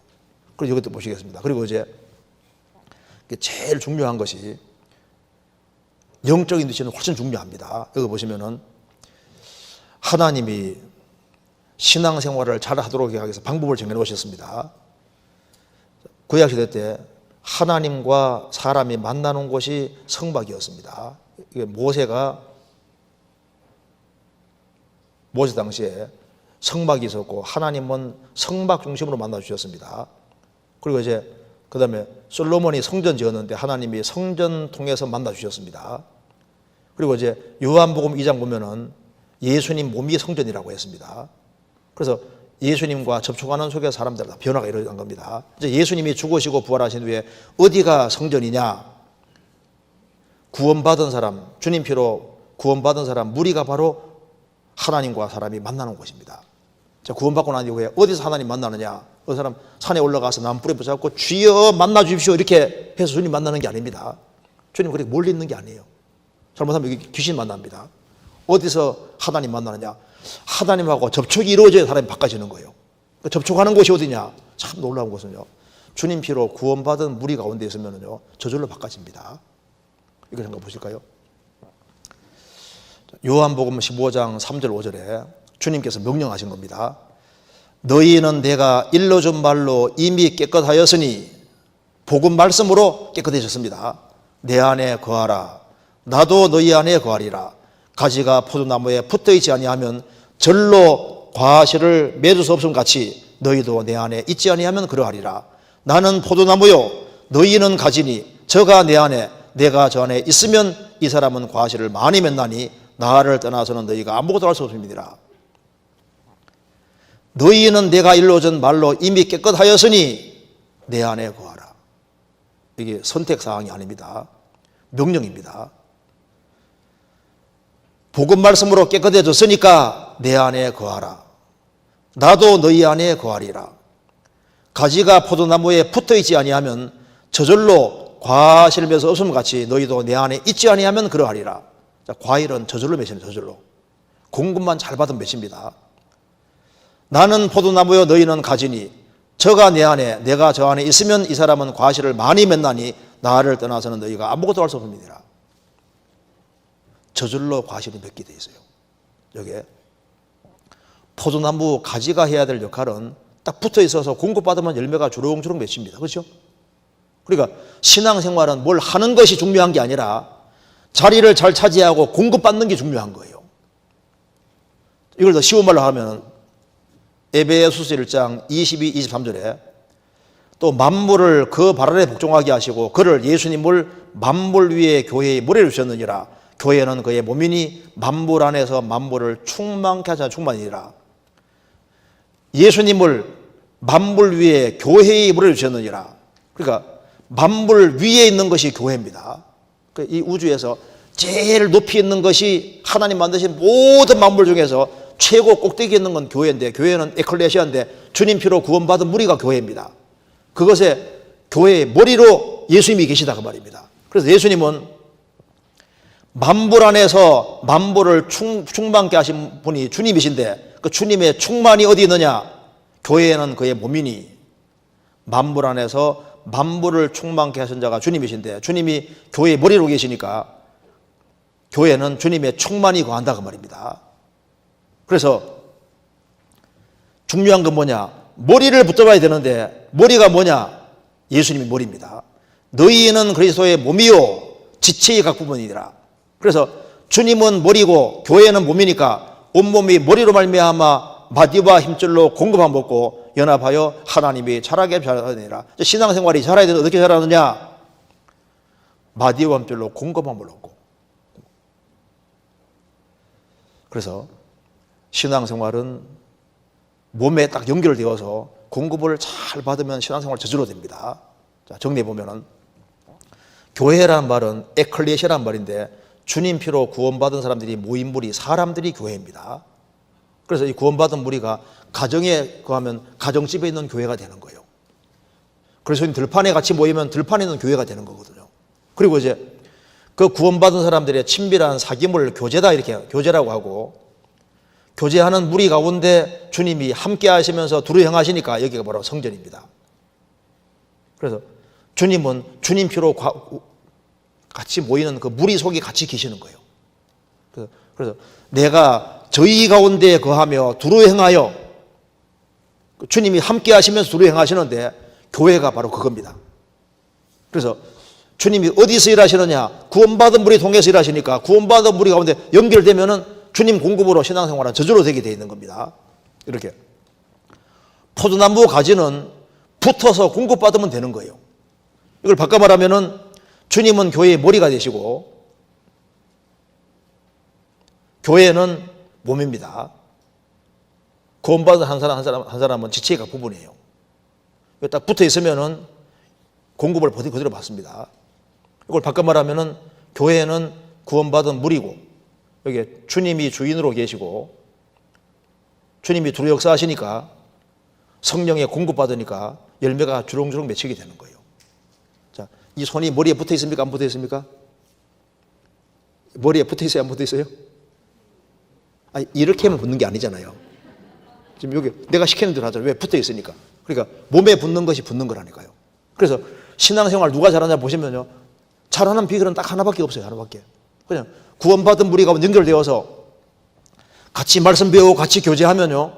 그 사람은 저절로 바뀝니다. 봐요. 우리가 개인 모임을 아무래도 안 바뀌잖아요. 뭐 동창생 계속 만난다. 자기 마음과 생활이 안 바뀝니다. 절친한 친구들 만나는데 속이 안 바뀌는 거예요. 참 신기한 것은요. 주님이 계신 곳에 연결되어 있으면 그 사람이 저절로 바뀌는 게 신기한 거예요. 그래서 어떤 사람이 구원받고 신앙생활을 계속할 때 그게 자기 힘이 아닙니다. 그리고 잘 붙어있는 요거 하나만 잘하면 신앙생활 잘할 수 있게 주님 만들어 놓으신 거예요. 여기 잠깐 보시면요. 포도나무 한 그루에 포도 4,000송이가 열렸습니다. 얼마나 많은 양인지 짐작이 가십니까? 일반 포도나무보다 무려 40배 많고 3,000송인 세계 기네스 기록도 크게 웃돕니다. 화학 비료를 쓰지 않는 전통 퇴비가 비결입니다. 그러니까 한 나무에 포도 한 송이에 하나에 막 그렇게 엄청나게 많은 포도가 맺혔는데, 그러니까 그리스도인들은 지체로 다 연결되어 있으니까 연결돼서 공급만 잘 받으면 저절로 자기 마음과 생활이 바뀌고 그 사람 통해서 주변 사람들이 구원받고 너와 내 집이 구원받고 모든 게 다 이루어지는 거니까 세상에 쉬운 게 붙어 있는 거예요. 뭘 하는 문제가 아니니까. 그래서 잘 붙어 있는 사람은 신앙생활을 다 잘한다는 특징이 있습니다. 그래서 마귀 계획은 구원 안 받은 사람은 구원받는 걸 막고, 그 다음에 연결만 되면 사람들이 30명, 60명, 100명 구원받을 걸 아니까 마귀의 두 번째 계획은 어떻게 하든 간에 교회 연결 안 시키려고 하는 거예요. 교회 연결돼서 공급만 잘 받으면 바꿔지는 게 맞고 많은 사람이 구원받은 게 분명하니까 마귀는 구원받는 결사고 맞는 것처럼 구원받은 사람 신앙생활 잘하는 걸 막으려고 하는데 아주 간단해요. 구원받은 무리하고 연결만 안 시키면은 그 사람 신앙생활은 무조건 실패가 되는 거예요. 그래서 우리 꼭 알아야 될 것이 뭐냐면은 육신의 위치를 지키고 구원받은 무리 가운데 연결만 잘 되자 뭘 하는 게 아니니까 참여하는 게 얼마나 쉬워요. 시간만 참여만 하면 저절로 바꿔지니까. 이게 참 생각보다 간단한 문제지만 이게 중요한 문제가 되는 겁니다. 이거 보시겠습니다. 그래서 여기에 신앙생활을 잘하기 위해서는 여기에 예수님 말씀했습니다. 또 이 우리에 들지 아니한 다른 양들이 내게서 내가 인도해야 할 터이니 저희도 내 음성을 듣고 한 무리가 되어 한 목자에게 있으리라. 한 목자는 예수님입니다. 자, 구원받은 사람은 양떼입니다. 양떼. 양은 단독으로 인도받는 게 아니라 항상 무리로 인도받습니다.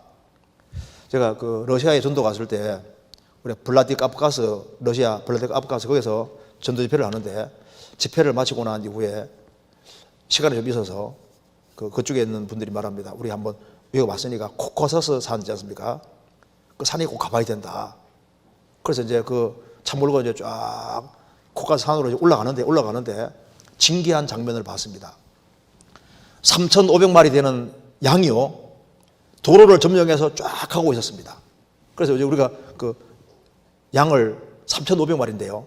3,500마리 양 그 사이를 뚫고 쫙 올라갔다가 구경하고 또 내려오는데 계속 가고 있어요. 제가 2번 통과했거든요. 물어보니까 3,500마리입니다. 이거 잠깐 볼까요? 이거 보니까 야, 교회가 이렇구나 좀 이해가 됩니다. 여기 잠깐 보시면은.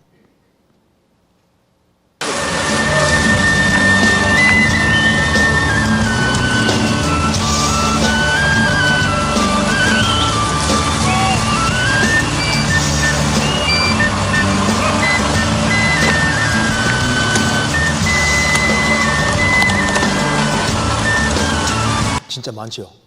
이걸 중간을 쫙 통과했다가 또 2번 싹 통과하는데 야, 진짜 멋있더라고요. 그리스도인들은 양떼입니다.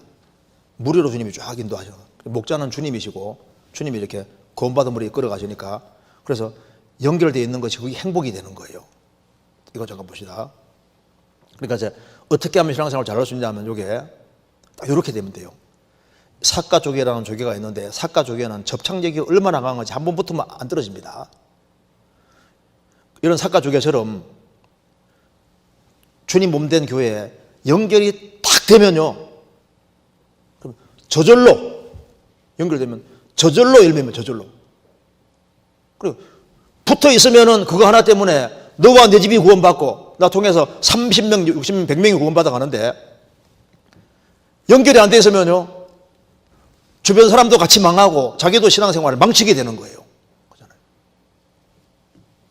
그래서 성경 에베소서 5장 18절에 술 취하지 말라 이는 방탕한 것이니 오직 성령의 충만을 받으라. 성령의 충만을 어떻게 받냐면은 주님 몸된 교회에서 공급받아 가지고 되는 거라니까요.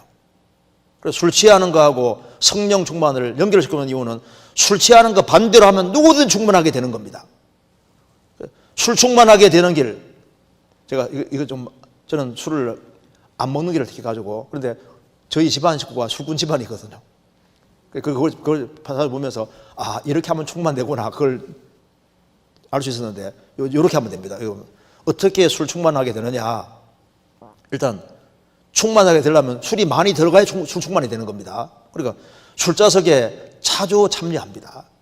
그 참 신기한 것은 이제 술 잘 취하는 사람 있지 않습니까? 술 충만한 사람 보면요, 술자석이 있다 그러면 무슨 핑계 대든지 가는 거예요. 그럼 어떻게 성령 충만하느냐? 그리스도인들의 모임이 있다 하면 어떻게 하든가 시간 빼서 꼭 참석하려고 합니다. 그리고 두 번째는 술잔을 주거니 받거니 많이 마십니다. 술 충만한 사람은 술 친구가 많아요. 그렇지 않습니까? 성령으로 충만하게 되려면 정말 진실한 그리스도인을 서로 잘 아는 게 중요한 겁니다. 진실한 신앙의 친구들이 주변에 많이 있어야 돼요. 그리고 그 다음에 술잔을 주거니 받거니 많이 마신다. 최대한 많이 마셔야 술 충만하게 됩니다. 공급을 충분히 받아야지 충만하게 되는 거예요. 그리고 술 1차, 2차, 3차 하면요, 너무 좋아해요. 1차 술 한 잔 마시고 이제 그다음에 또 술 마시러 가면 또 가잖아요. 그것처럼 그리스도인들이 모임을 하면 어떻게든 가서 참여하고, 그리고 최대한 엉덩이를 깔고 앉아가지고 최대한 그 자리에 있으려고 해야 됩니다. 그렇죠? 그것처럼 그리스도인 모임에 갔다 하면 잘 일어날 줄 모르고 그 시간을 충분히 보려고 하면요, 무조건 충만하게 되는 겁니다. 그렇잖아요. 그래서 술 충만하고 성령 충만 반대니까 술 충만해 본 사람은 술 하는 거 딱 반대로만 하면 되는 거예요. 성령 충만하게 되는 그리스도인들의 무리에 자주 참여하고 충분한 교제 시간을 가지고 모임 끝날 때까지는 끝까지 앉아 있습니다. 어떤 사람은 이제 한 잔만 더 마시면은 충만하게 될 판인데 딱 안 마시면요, 충만해지려 하다 끝나버리잖아요. 그러니까 이것처럼 하나님은 거의 끝부분에 역사하십니다. 그래서 모임하면요, 중간에 들락날락하면 충만이 뭔지 알 수 없습니다. 일단 앉았다 그러면 끝까지 있으면요, 돌아가는 사이에 마음이 바꿔집니다. 진짜입니다. 이 사람은 충만하게 되고 힘있게 살게 되는데, 신앙생활은 이렇게 하는 것이 아닙니다. 자기가 노를 저어서 항해하려고 하면은 얼마 못 가요. 노 젓는 것도 필요하지만 이것만 가지고 되는 게 아니라 이렇게 되는 거예요. 범선이 바람 받아서 가는 것처럼, 바람만 잘 받으면 계속 항해할 수 있는 것처럼 성령은 자기 수단 방법으로 하는 게 아니라 범선이 바람 받아 가는 것처럼 가는 겁니다. 이 사람은 잘 갈 수 있는데 여기에 이제 육지에 쫙 이렇게 붙어가지고 말뚝이 딱 바퀴에서도 바람을 세게 불면 어떻게 됩니까? 바람 세게 불면 줄이 다 끊어져요. 이거는 안 됩니다. 이거는 자기가 힘쓰고 애쓰고 수고해도 줄이 딱 묶여서 육지에 딱 박혀 있으면은 이게 진행이 안 되는 거예요. 그런데 바람 받아가지고 가면은 줄이 묶여 있어도 바람 세게 불면 줄 끊어지잖아요. 나는 술 안 끊어진다, 걱정할 거 없습니다. 담배 안 끊어진다, 그런 걱정할 필요 없습니다. 무리 가운데 연결되어 있으면은 성령이 역사하시면은 그것이 끊어지는 거예요. 끊어지고 신앙생활을 잘할 수 있게 되는데, 뭐 마약 같은 사람도 그리스도인하고 계속 같이 모이고 하면요, 이게 딱 정리되는 거예요. 물론 식욕은 안 끊어집니다. 식욕 이런 건 안 끊어지지만 다른 거 다 끊어질 수 있거든요. 그래서 여기 새 중에 철새들은 이렇게 날개를 퍼덕이면서 갑니다. 그런데 여기 보시죠. 여기 맹금주들은 바람바다 갑니다. 바람바다. 그러니까 이렇게 하는 게 힘들어요. 이렇게 하는 게 힘들어요. 여기 이렇게 하는 게 힘들죠. 그래서 구원받고 처음에는요, 다 이렇게 교회 오거든요. 아이고, 힘들어. 이렇게 오는데 몇 번 오다 보면요, 이렇게 돼버린 거예요. 주님 도움으로 가요, 신앙생활. 그러니까 신앙생활을 하니까 10년, 20년, 30년 계속 신앙생활 하는 이유가 자기 힘이 아니고 주님의 공급으로 그냥 되게 돼 있는 거예요. 그러니까 쉽죠, 그렇게. 그리고 여기 이제, 그럼 왜 그리스도인들이 신앙생활을 잘해야 되느냐, 이유가 있습니다. 구원 안 받은 사람은 지옥 가는 심판이 있거든요. 그런데 구원받은 사람은 구원받은 그날부터 주님 앞에 갈 때까지 그리스도인의 심판대가 정말 있는 겁니다. 성경 한번 찾아봅시다. 여기 고린도 전서 3장입니다. 3장 10절. 내게 주신 하나님의 은혜를 따라 내가 지혜로운 건축자와 같이 터를 닦아두매 다른 이가 그 위에 세우나 그러나 각각 어떻게 그 위에 세우기를 조심할지니라. 이 닦아둔 것 외에 능히 다른 터를 닦아둘 적 없으니 이 터는 곧 예수 그리스도라. 만일 누구든지 금이나 은혜나 보석이나 나무나 풀이나 지퍼로 이 터 위에 세우면 각각 공력이 나타날 터인데 그날이 공력을 밝히리니 이는 불로 나타내고 그 불이 각 사람의 공력이었다는 걸 시험할 것입니다. 만일 누구든지 그 위에 세운 공력이 그대로 있으면 상을 받고 누구든지 공력이 불타면 해를 받으리니 그러나 자기는 구원을 얻되 불 가운데서 얻은 것 같으니라. 여기 보시죠. 여기 바울 사도가 얘기하고 있습니다. 내게 주신 하나님의 은혜를 따라 내가 지혜로운 건축자와 같이 터를 닦아두매 다른 이가 그 위에 세우나 그러나 각각 어떻게 그 위에 세우기를 조심할지니라. 이 닦아둔 것 외에 능히 다른 터를 닦아줄 수 없으니 이 터는 곧 그리스도, 예수 그리스도라. 그러니까 예수님을 터로 삼은 사람, 구원받고 터를 삼고 신앙생활하는 것은 집을 지어가는 모습인데 만일 누구든지 금이나 은이나 보석이나 나무나 풀이나 지퍼로 이 터 위에 세우면 각각 공력이 나타날 터인데 그날이 공력을 밝히리니 이는 불로 나타나고 그 불이 각 사람의 공력이었다는 걸 시험할 것임이니라.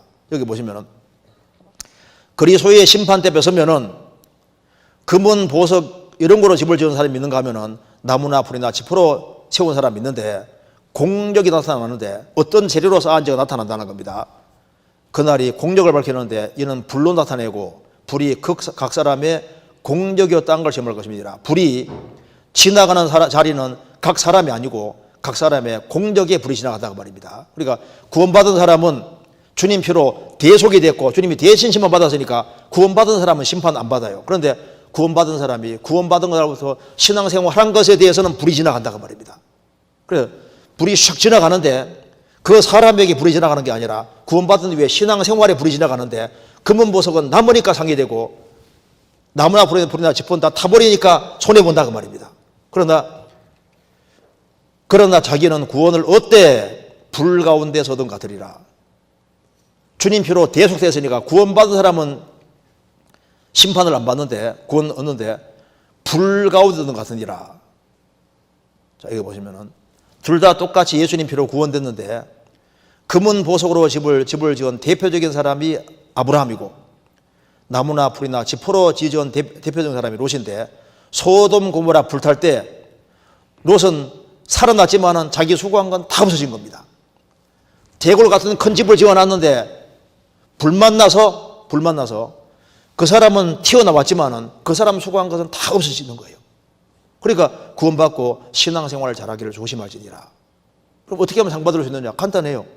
구원받은 무리 가운데 자리 차지하는 것부터 상이고 그 공급받는 상태에서 가정생활, 직장생활, 사회생활 모든 것 자체가 다 상이 되는 겁니다. 구원받은 아내가 남편에게 잘하는 것이요 공급받으면서 가정생활 잘하면 그 가정생활 잘하는 것도 상이 있습니다. 직장생활 충실히 하는 것도 상이 있는 거예요. 일상생활이 다 상과 엮여 있는 겁니다.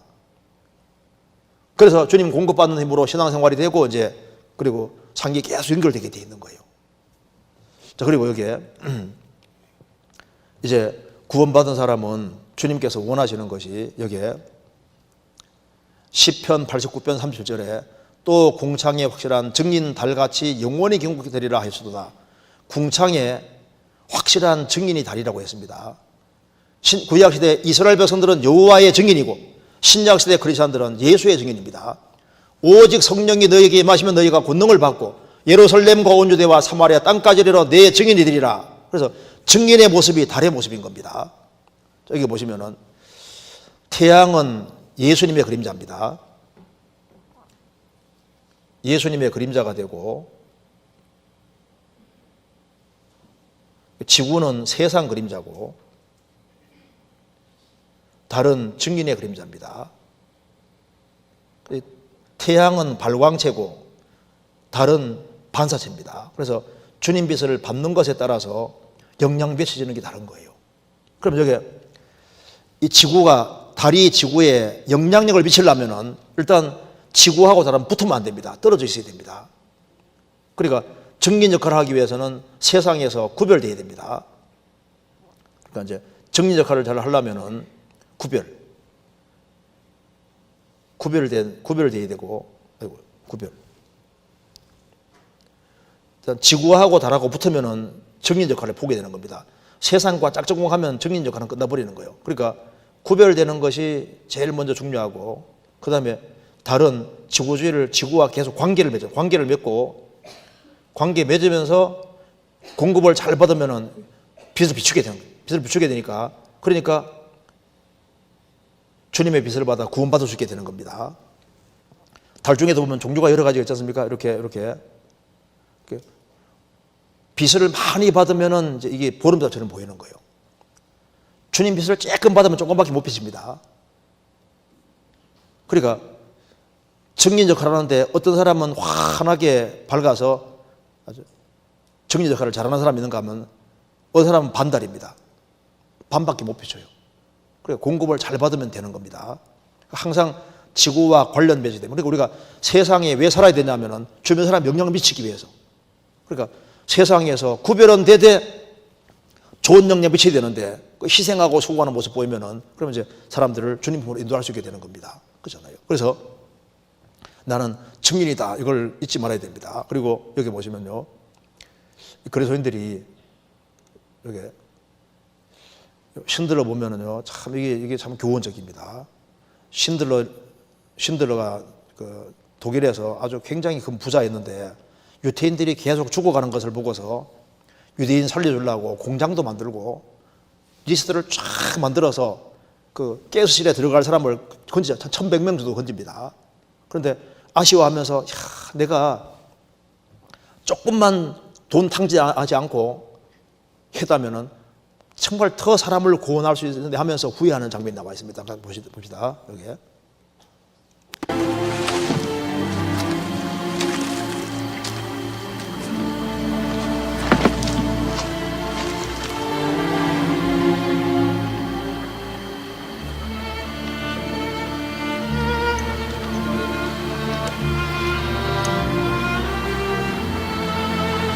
It's Hebrew from the Talmud. It says, whoever saves one life saves the world entire.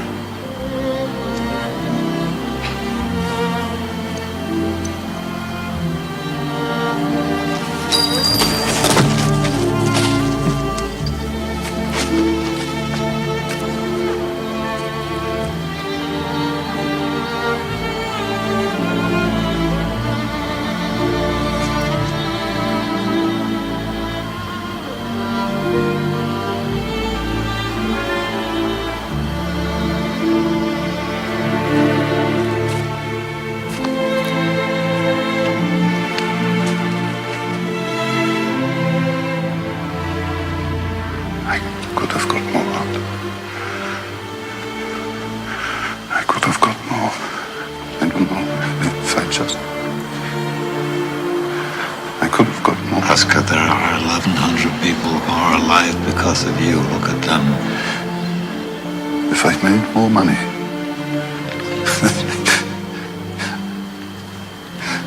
I threw away so much money. You have no idea. If I just... There will be generations because of what you did. I didn't do enough. You did so much.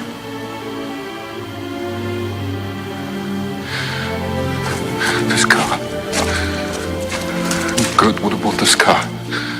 Why did I keep the car? 10 people right there. 10 people. 10 more people. This pin. 2 people. This is gold. 2 more people. You would have given me 2 for it. At least 1. You would have given me 1. 1 more. 1 more person. Person, Stan. For this. I could have got 1 more person. And I didn't. I didn't.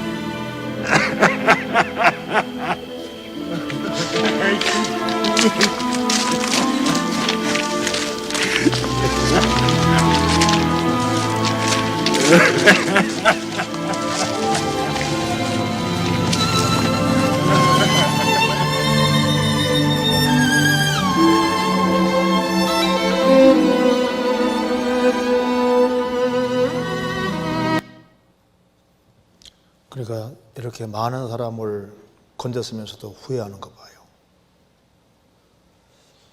우리를 하나님이 구원하신 이유는 지상에서 영원히 살게 하기 위한 게 아닙니다. 우리를 하나님 구원하셨을 때는 처음부터 천국을 주려고 우리를 구원하신 거예요. 이거 한번 잠깐 봅시다. 여기 요한계시록 21장 1절에 또 내가 새 하늘과 새 땅을 보니 처음 하늘과 처음 땅이 없어졌고 바다도 다시 있지 않더라. 이제 지금 우리가 살고 있는 이 하늘과 땅을 다 없애시고 주님이 새 하늘 새 땅을 만드시는데 여기 이제 여기가 천국입니다. 근데 여기 중요한 구절이 바로 이겁니다. 새라는 단어입니다. 새론이라는 단어인데 이 헬라 말로 카이노스입니다. 이게 뜻이 뭐냐면 이렇게 여기 이제 헬라어에는 단어가 2개가 있는데 네오스에서 뉴가 나왔습니다. 뉴즈라고 하지 않습니까? 시간적으로 물리적으로 새로운 것이고 카이노스는 질적으로 차원 다르게 새로운 것을 말하고 있습니다. 그러니까 할머니가 젊은 여자로 바뀌면 이것이 카이노스입니다. 이거 네오스입니다. 여기 이렇게. In an instant, they are given new, beautiful, immortal bodies. 이렇게 되면 이게 네오스거든요. 그런데 카이노스는 어떤 게 카이노스는 이렇게 될 때 카이노스예요. 씨앗이 꽃이 되면 이게 카이노스입니다. 그러니까 씨앗이 꽃이 되고 새알이 새가 나오면 여기 이제 여기 네오스인 거예요. 카이노스입니다. 그러니까 자 이거 봅시다. 여기 성경에서 새 하늘 그리고 새 땅이라고 했습니다. 그럼 여기 이제 새 하늘 새 땅이니까 이제 어떤 식으로 바뀌어지는 걸 말하면 이런 겁니다. 우리나라 이제 이 세상은 지구가 거의 한 원소가 한 100개 정도로 되어 있습니다. 100개 정도 원소로 되어 있는데 이 세상에서는 우리 몸처럼 이렇게 만드는 것이 가장 적합합니다. 그런데 천국은 원소를 100개 가지고 만드는 게 아니라 이거 다 없애버려 가지고 그래서 10만 개를 원소를 사용해서 우주를 재구성하면은 완전 차원 다른 세상이 만들어집니다. 그러니까 쉽게 말하면 지금 있는 하늘과 땅이 씨입니다. 씨에서 모습이 나오는 것처럼 이 씨앗과 꽃 모습은 너무 다르잖아요. 애벌레 모습과 나비 모습 너무 다른 것처럼 지금 이 하늘과 땅은 씨와 같은데 차원 다른 세상을 만들어내는 거예요. 그렇기 때문에 반드시 부활이 필요한 이유가 이것 때문입니다. 자, 여기에 지금 이 원소가 100개 정도로 되어 있는데 이 세상에는 이렇게 만들어야 최선인 거예요. 그렇지 않습니까? 그리고 만일 이제 우리를 이렇게 만들지 않고 예를 들어서 이제 눈을 다 좀 짜잘한 거 다 보게 만들어 놓으면 어떻게 될까요? 그럼 이제 골치 아픕니다. 밥 먹을 때마다 세균 다 보이고 손만 볼 때마다 세균 다 보이면 어떻게 되겠습니까? 그리고 귀도 들을 소리만 딱 듣게 만들어놨습니까? 지구가 돌아가는 소리가 얼마나 큰데 안 들리잖아요. 일정한 범위 안에서만 들리게 되어 있습니다. 그리고 혀도 미각도 지금 이 세상에 살게 딱 맞게 되어 있어요. 만약 우리 미각이 너무 좋아서 미각이 너무너무 좋아서 아주 작은 것도 이제 맛을 느낄 수 있게 만들면요, 공기도 맛이 있다는 거 아세요? 그럼 그냥 길거리하면서 공기 냠냠냠냠냠 그럴 수 있잖아요. 그러니까 이제 잘 보면 코도 있지 않습니까? 개코는 사람보다 세포수가 한 40배가 많거든요. 그러니까 냄새를 희한하게 잘 맡지 않습니까?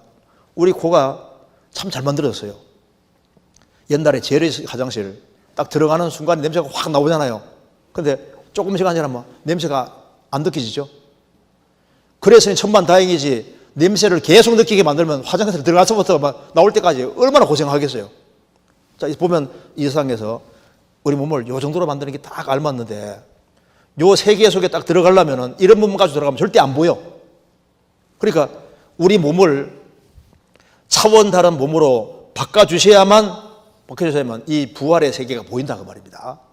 그래서 우리가 우리 몸의 구조가 딱 바꿔지기 때문에 눈도 차원 다른 눈으로, 귀도 차원 다른 귀로, 미각이나 모든 것 자체를 싹 바꿔버리니까 우리가 씨앗이 꽃이 되고 애벌레가 나비가 되는 것처럼 이런 몸은 신데 상상도 못한 모습을 입혀주시고 천국에 살게 하는 거예요. 그러니까 하나님 우리를 구원하신 목적은 뭐냐 하면은 이 지구상에 살다가 죽으라고 한 것이 아니고 이 차원 다른 이 세계에다가 넣어주기 때문에 천국은 영의 세계가 아니라 부활의 세계입니다. 부활. 그러니까 상상할 수 없는 세계 속에 들어가서 여기서 영원히 사는 거니까 이 지상에서 내가 살면서 내가 해야 될 제일 중요한 일은 이쪽으로 천국으로 가도록 이렇게 도와주는 일인데 그 도와주는 방법이 복음인데 이 복음 자체를 전해주기만 이 사람 구원받아 여기 갈 수 있게 되는 거니까 사람에게 해줄 수 있는 제일 큰 일이 바로 영혼을 구원하는 일이 제일 중요한 거예요. 그래서 우리가 인생을 투자할 때 천국에 투자해야 되는데 그게 인생을 여기에 투자한 대표적인 사람이 C.T. 스터드라는 사람이에요. C.T. 스터드는 정말 복음을 용감하게 전하고 주님 앞에 간 사람입니다. 이 사람 친 책 중에 초콜릿 솔저, 초콜릿 군병이다 그 말입니다. 요즘 크리스찬들은 다 맥없이 초콜릿 얹지 않습니까? 버티고 있는 것처럼 보여도 햄만 비치면 썩 녹아내리잖아요. 옛날에 크리스찬들은 다 히어로 영웅이었는데 초콜릿 군병 같은 그리스도인이 없다 그 말입니다. 그래서 주님 영광을 위해서 얼마나 용감하게 이렇게 살았는데 가장 용감하게 살아야 될 사람이 크리스찬인데 맥이 없는 크리스찬들이 있다는 거예요. 그래서 시대에서는 크리스찬들은 정말 영웅이다. 그리고 정말 사내다운 정말 남자 대장부가 크리스찬이다 그 말입니다. 그래서 그는 정말 용감하게 살고 이제 주님 앞에 갔는데 이 사람이 이제 구원받을 때 D.L. 무디가 이렇게 영국에서는 가장 크게 복음 전하는 사람이 스펄전 목사고 이제 미국에서는 D.L. 무디입니다. 근데 D.L. 무디가 영국으로 전도하러 갔습니다. 영국에 전도하러 가서 거기서 이제 전도를 하는데 이 무디가 집회하는 곳마다 많은 사람들이 모여들었습니다. 그래서 이 C.T. 스터드의 아버지가 D.L. 무디가 모임하고 하는 데마다 사람들이 막 미어터지고 하니까 도대체 무슨 얘기 하길래 저렇게 사람들이 많이 모일까 궁금해서 그 C.T. 스터드의 아버지가 이제 D.L. 무디 집회에 자발적으로 참여했고 그 말씀 듣다가 구원을 딱 받은 거예요. 구원받고 나니까 너무너무 좋고 그래서 자기 집을 개방해서 목사님들 막 이제 이렇게 와서 말씀 전하게 하고 전도할 수 있도록 길을 계속 열어줬습니다. 그래서 마침 D.L. 무디가 케임브리지 대학에서 이제 집회를 갖게 되니까 케임브리지 대학에서 크리키 그 당시에 주장이고 아주 공부도 아주 잘하는 그 아들에게 야 D.L. 무디가 집회하니까 꼭 들으라고 아버지가 신당부에서 C.T. 스터드가 여기서 이제 말씀을 듣게 되는 거예요. 듣게 되는데 이제 알긴 아는데 확실하게 안 믿습니다. 그래서 아들 셋이 있었는데 이제 아버지가 말합니다. 너 오늘 결정해라. 믿든지 안 믿든지 결정하라고 이렇게 해가지고 그래서 복음이 이 사람 믿어져 버린 거예요. 세 아들이 당일날 다 구원받았다고 합니다. 그래서 이제 이 시트스터드라는 사람이 스터드라는 사람이 구원을 딱 보니까 하나님의 아들이 세상에 오셔서 내 대신 죽고 이것이 정말 사실이라면은 내 인생 아까울 것이 뭐가 있냐. 그래서 시트스터드가 선교사로 자원합니다. 선교사로 자원하고 그리고 아버지가 돌아가실 때 엄청난 재산 남겼는데 그것도 전부 다 선교에 다 기부했어요. 그리고 이제 시트스터드가 영국에서 중국에서 그 당시에 허드슨 테일러라는 사람이 테일러가 선교사로 가 있는데 이 허드슨 테일러가 정말 전도를 많이 했습니다. 그래서 중국에 전도를 가면요 이 사람들을 통해서 구원받은 사람이 아직까지 계속 있습니다. 근데 딱 얘기해 보면 우리 복음이 똑같아요. 그래서 이제 선교사가 이제 돼서 영국에 전도하러 이제 중국에 전도하러 도왔고 그다음에 이제 뭐 인도도 가고 막 여러 곳에 전도하면서 했는데 50살 정도가 넘었을 때 너무 무리해가지고 병을 얻어서 영국으로 건너옵니다. 그런데 영국에 이제 돌아왔는데 이제 우연히 길을 가고 있는데 아프리카의 흑인이 아니라 식인종들이 선교사를 구한다. 그 얘기를 들어서 선교센터에 가서 왜 사람들이 안 가냐 하니까 갈 사람이 없다는 거예요. 그러면 갈 사람이 없어요. 그러면 식인종들이 전도를 받기를 원하는데 나라도 가야지. 근데 주변 사람들 다 말렸습니다. 지금 몸이 너무 안 좋고 지금은 가면 죽는다. 근데 그걸 뿌리치고 아프리카에 전도하기 원해서 아프리카를 딱 보니까 거의 중앙 지점에 있는 것이 콩고입니다. 콩고에서 이제 그 가서 전도를 쭉 해가지고 그래서 이게 아프리카 심장 선교단체를 만들고 나중에 이것이 외역선교가 됩니다. 외역선교가 되는데 이 사람이 선교를 하는 과정에서 자기가 느낀 것을 이렇게 얘기했습니다. 이거 마지막으로 이거 보겠습니다. 여기 보면은 이 스터드 여기 이 사람에 대해서 잠깐만 봅시다. 여기 예수 그리스도가 하나님이시고 나를 위해 죽으셨다면 나는 예수님을 위해 그 어떤 희생도 할 수 있다. 그리고 이제 이 사람이 삶의 분주한 여정 가운데 마음에 확신이 들었네. 그 생각이 머릿속을 떠나지 않았네. 오직 한 번뿐인 인생 속히 지나가리라. 오직 그리스도를 위한 일만 영원하리라. 오직 그리스도를 위한 일만 영원하리라. 한 번뿐인 인생 한 번뿐. 이 땅에서의 시간이 끝나면 난 내 주님을 만나 그 심판대 앞에 서겠네. 오직 한 번뿐인 인생 속히 지나가리라. 오직 그리스도를 위한 일만 영원하리라. 한 번뿐인 인생 몇 년 되지 않네. 매해 버겁고 희망차고 두렵네. 매해 해야 할 일은 산더미 같은데 날 위해 살 텐가 아니면 그의 뜻대로 살 텐가. 한 번뿐인 인생 곧 지나가리라. 예수를 위한 것만 길이 남으리. 한 번뿐인 인생 한 번뿐 이제 끝이 보이는구나. 그리고 마침내 나를 부르시면 모두 의미 있었다고 말하겠네. 오직 한 번뿐인 인생 속히 지나가리라. 오직 그리스도를 위한 일만 영원하리라. 이걸 노래로 만든 거 한번 보겠습니다. Only one life. 단 한 번뿐인 인생이다 그 말입니다.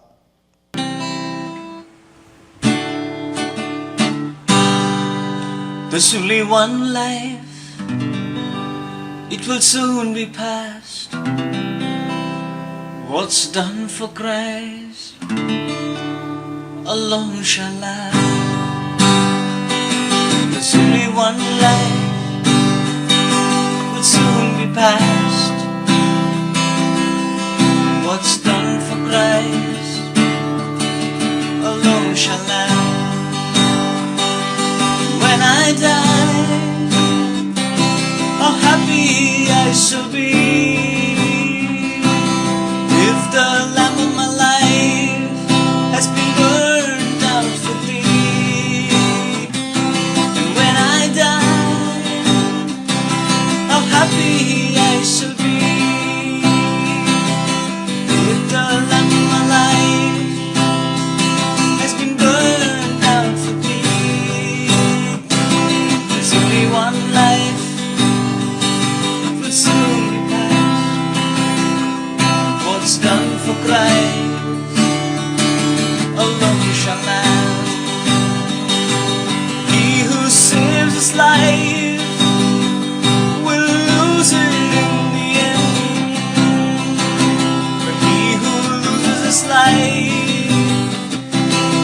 Christ's sake saves it all. He who saved his life will lose it in the end. But he who loses his life for Christ's sake saves it all. There's only one life that soon be past.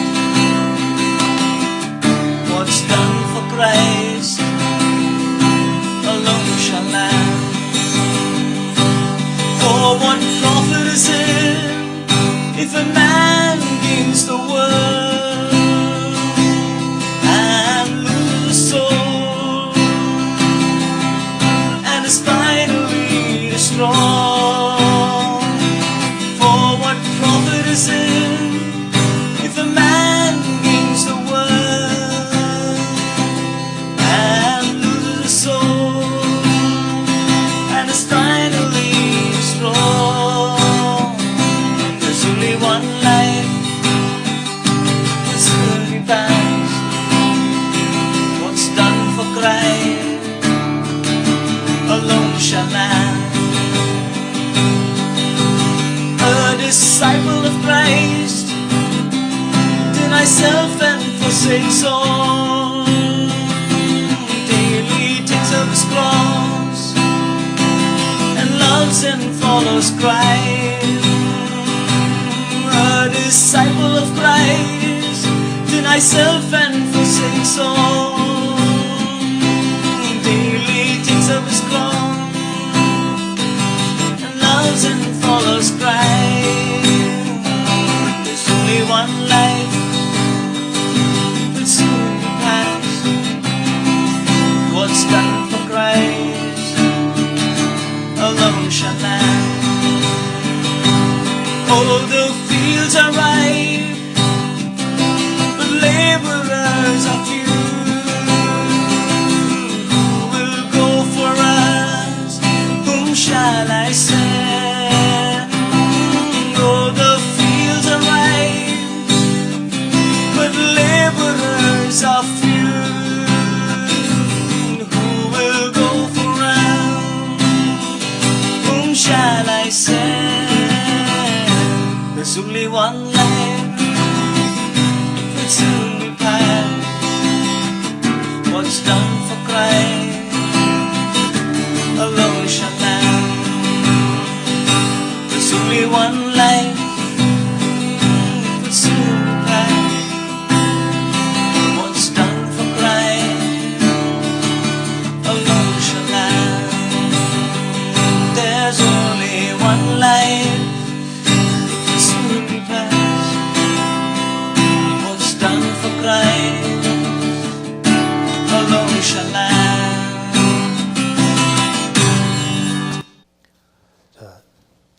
인생은 한 번밖에 없습니다. 자, 요거 좀 마치겠습니다. 이거 한번 보시죠. 그래서 이 세상도 그 정욕도 지나가되 오직 하나님의 뜻을 행하는 이는 영원히 거하느니라. 이 세상 정욕 다 지나갑니다. 남는 것은 주 안에 생한 것만 남습니다. 그래서 이게 성령이 가라사대 주 안에 죽는 자는 복이다 하면서 저희의 행한 일이 따름이라. 그러니까 their works follow them. 그들이 지상에 생한 것이 그들을 따라갈 것이다. 그러니까 이렇게 우리가 이제 지상에서 얼마 정도 살다가 결국은 어디로 옮겨지냐 하면은 천국으로 옮겨집니다. 옮겨질 때 주 안에 생한 일들이 이리로 따라가는 거예요. 그래서 우리가 한 사람 한 사람 전도해서 이 사람 일로 가면은 지상에 행한 일이 따라가는데 우리가 주 안에서 바르게 한 것은 전부 다 하나도 안 이루어지고 다 일로 가는 겁니다. 그러니 우리는 시간 속에 살면서 영원을 위해 일하는 사람이고 우리가 수고한 것이 하나도 안 이루어지고 다 가니까 그러니까 우리가 구원받고 신앙생활을 잘해야 되는데 우리의 간절한 소원은 우리의 사랑하는 가족들, 친척, 이웃 이런 사람들이 한 명도 안 이루어지고 저 위에 가는 그걸 우리 간절히 소원하는 겁니다. 같이 기도하시겠습니다. 자비로우신 우리 아버지 하나님, 소망 없는 저희들에게 소망을 주시고 또 저희들을 구원해 주신 것을 감사합니다. 저희들 주님 몸 된 교회 안에 연결되어서 주님의 공급을 받음으로 30배, 60배, 100배 결실하는 삶이 되도록 도와주시고, 또 나머지 생애 가운데 주님이 영육간에 도와주셔서 주 안에서 주님 영광을 위해 살아가는데 조금도 부족함이 없도록 도와주옵소서. 우리 나머지 모든 생애 주의 거룩한 말씀으로 다스려 주옵소서. 주 예수 그리스도 이름으로 기도하옵나이다. 아멘. 찬송 부르시겠습니다. 은혜 찬송 21장 같이 부르시겠습니다.